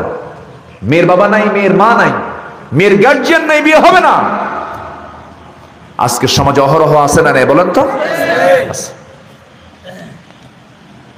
শুআয়ব আলাইহিস সালাম বললেন আমার মেয়েকে তোমার সঙ্গে বিয়ে দেব, তোমার রেকর্ড তো ভালো না, থাপ্পড় মারলে মানুষ মরে যায়। তাহলে কি করতে হবে? আমার বাড়ির যে ছাগলগুলো আছে, এই ছাগলগুলো তোমাকে 8 বছর পালতে হবে, 10 বছর পাললে ভালো হয়। 8 বছরে অনার্স কোর্স আর 10 বছরে মাস্টার্স ডিগ্রি তোমার হয়ে যাবে। ছাগল পালা শুরু হলো। ছাগল তো খুব শান্ত প্রাণী, তাই না? যত প্রাণী আছে এর মধ্যে সবচাইতে জেন্টেল, সবচেয়ে শান্ত প্রাণী হলো ছাগল, নাকি? হ্যাঁ, যেখানে ক্যাসাল সেখানে যাবে, নাকি? একবার যদি ব্রেক মারে ছাগল ব্রেক মারা বুঝলেন তো? সামনের 2টা পা যদি শুধু একবার মাটিতে বসায় দেয়, আপনার দড়ি ছিঁড়ে আপনি যাবেন, বলবে তুই যা, আমি যাব না, ঠিক কিনা? এই হলো ছাগল। সেই ছাগল পালতে দিচ্ছে কাকে? যার রাগ নাই, নাকি বলেন? আচ্ছা, এই রাগী লোকটাকে দিচ্ছে ছাগল পালার দায়িত্ব। 10 বছর ছাগল পাললেন। সর্বশেষ দিন, যেদিন তার ডিউটি শেষ হবে, সম্পূর্ণ হবে, ইবনে কাসির এসেছে। ইবনে কাসির রাহমাতুল্লাহ তার তাফসীর গ্রন্থে বর্ণনা করেছেন। ছাগলগুলো নিয়ে তিনি বাড়ির দিকে আসতেছেন, হঠাৎ করে ছাগল পাল থেকে একটা ছাগল মারছে দৌড়। রাগ উঠে গেছে তার, ছিটকে পড়া ছাগলকে ধরার জন্য, পাল থেকে বিচ্ছিন্ন হওয়া ছাগলকে ধরার জন্য তিনি দৌড় মারলেন তার পিছে পিছে। ছাগল দৌড়াই, নবীও দৌড়ান। শেষ পর্যন্ত ছাগলটা আর পারে না, কারণ নবীদের গায়ের শক্তি সব মানুষের চাইতে কম না বেশি? বেশি। ছাগলটা থেমে গেছে, থরথর করে কাঁপতেছে ভয়ে। মুসার রাগ তো 100 ডিগ্রি হয়ে গেছে। 2 পা 2 হাতের মধ্যে নিয়ে শূন্য চড়িয়েছেন, একটা আছাড় মারবেন, কিন্তু লক্ষ্য করে দেখেন ছাগলটার চোখে মুখে ভয়, কাঁপতেছে থরথর করে, লোমকূপ দিয়ে ঘামগুলো ঝরে ঝরে পড়তেছে টপ টপ করে। মনে হলো হঠাৎ করে এই ছাগলটা তো কিছুই বোঝে না, ওর তো কোনো ইলম কালাম নাই, কিচ্ছু বোঝে না, এর মাইরা লাভটা কি? দয়া হলো, 2 হাত থেকে 2 পা সরাইয়া দিয়া আস্তে করে ছাগলটাকে কোলের মধ্যে নিয়ে তিনি আদর করলেন, স্নেহ করলেন, মোহাব্বত করলেন, ভালোবাসলেন। আল্লাহ বলছেন মুসা তোমার পরীক্ষা হয়ে গেছে, তোমার কারবার হয়ে গেছে, তোমার ধৈর্য চলে আসছে, আমি তোমাকে নবুয়ত দিয়ে দিলাম। জোরে কোন সুবহানাল্লাহ। আমার বন্ধুগণ, এই প্রেক্ষাপটটা টানার মূল কারণটা হলো বিয়ের পদ্ধতি আমরা একটু হালকা শিখে নিলাম, বিয়ের সিস্টেম, বিয়ের প্রস্তাব কেমন করে হবে। আরেকটা বিষয় এখান থেকে বের হয়ে আসলো, রাগ যদি কারো বেশি থেকে যায়, রাগ কমানোর দরকার আছে না নাই বলেন?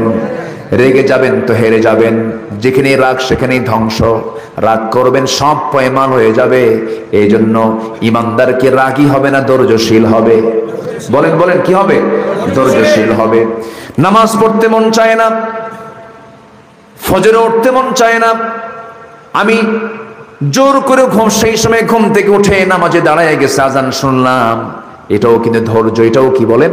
ধৈর্য। ধৈর্য মানে ধৈর্যের বহু সংজ্ঞা আছে। ইবাদতে নিজেকে বাধ্য করাও ধৈর্যের কাজ। কেউ আপনাকে গালি দিয়েছে, আপনি ধৈর্য ধরলেন, এটা একটা ধৈর্যের কাজ। যে কোনো কাজে টিকে থাকাও ধৈর্যের কাজ। আল্লাহ তাআলা বলছেন, বান্দারে আমি তোকে নামাজটাকে ফরজ করে দিয়েছি, কষ্ট হলো তুই নামাজটা পড়বি, কিন্তু নামাজের যদি তুই একবার মজা পেয়ে যাস, নামাজ না পড়লে তুই কখনো থাকতে পারবি না। জোরে কোন সুবহানাল্লাহ। 5 ওয়াক্ত নামাজ পড়বেন কারা কারা? একটু হাত তুলে দেখান তো দেখি। জোরে বলি আল্লাহ আমাদেরকে 5 ওয়াক্ত সালাত আদায় করার তৌফিক তুমি আল্লাহ দিয়া দাও। জোরে বলি আমিন। আরো জোরে আমিন। হাত নামান। কষ্ট পেলেন মনে হয়। নামাজ পড়বো আমরা, নামাজ কায়েমের সংগ্রাম করব। নাম্বার 3 হলো ওয়াতুজ যাকাত, যাকাত আদায় করবে। ওয়াতাসিমু বিল্লাহ, আল্লাহকে, আল্লাহর দ্বীনকে বিজয়ী করার জন্য তোমরা একতাবদ্ধ হয়ে তোমরা একতাবদ্ধ থাকবে। আল্লাহকে, আল্লাহর পথে তোমরা টিকে থাকবে। ওয়াতাসিমু বিল্লাহ হুয়া মাওলাকুম ফানি'মাল মাওলা ওয়া নি'মান নাসির, এবং তাকে তোমরা বন্ধু হিসেবে গ্রহণ করবে, তিনি তোমাদের একমাত্র ওলি। তুমি যদি আল্লাহকে বন্ধু বানাতে পারো, ফানি'মাল মাওলা, তার চাইতে বড় ওলি, তার চাইতে বড় বন্ধু আর কে থাকতে পারে? তার চাইতে বড় সাহায্যকারী কে থাকতে পারে? আসুন 1 নম্বর আমরা শিখে নিলাম, জিহাদ করব কার পথে? আসতে বলেন, জিহাদ করব কার পথে? নাম্বার 2 হলো নামাজ সংগ্রামের আন্দোলন করব, নামাজ সংগ্রামের কাজ করব, নিজে নামাজ পড়ব, সমাজে নামাজটাকে চালু করার চেষ্টা করব। জোরে বলি ইনশাআল্লাহ। সমাজে যাকাত থাকবে না সুদ থাকবে?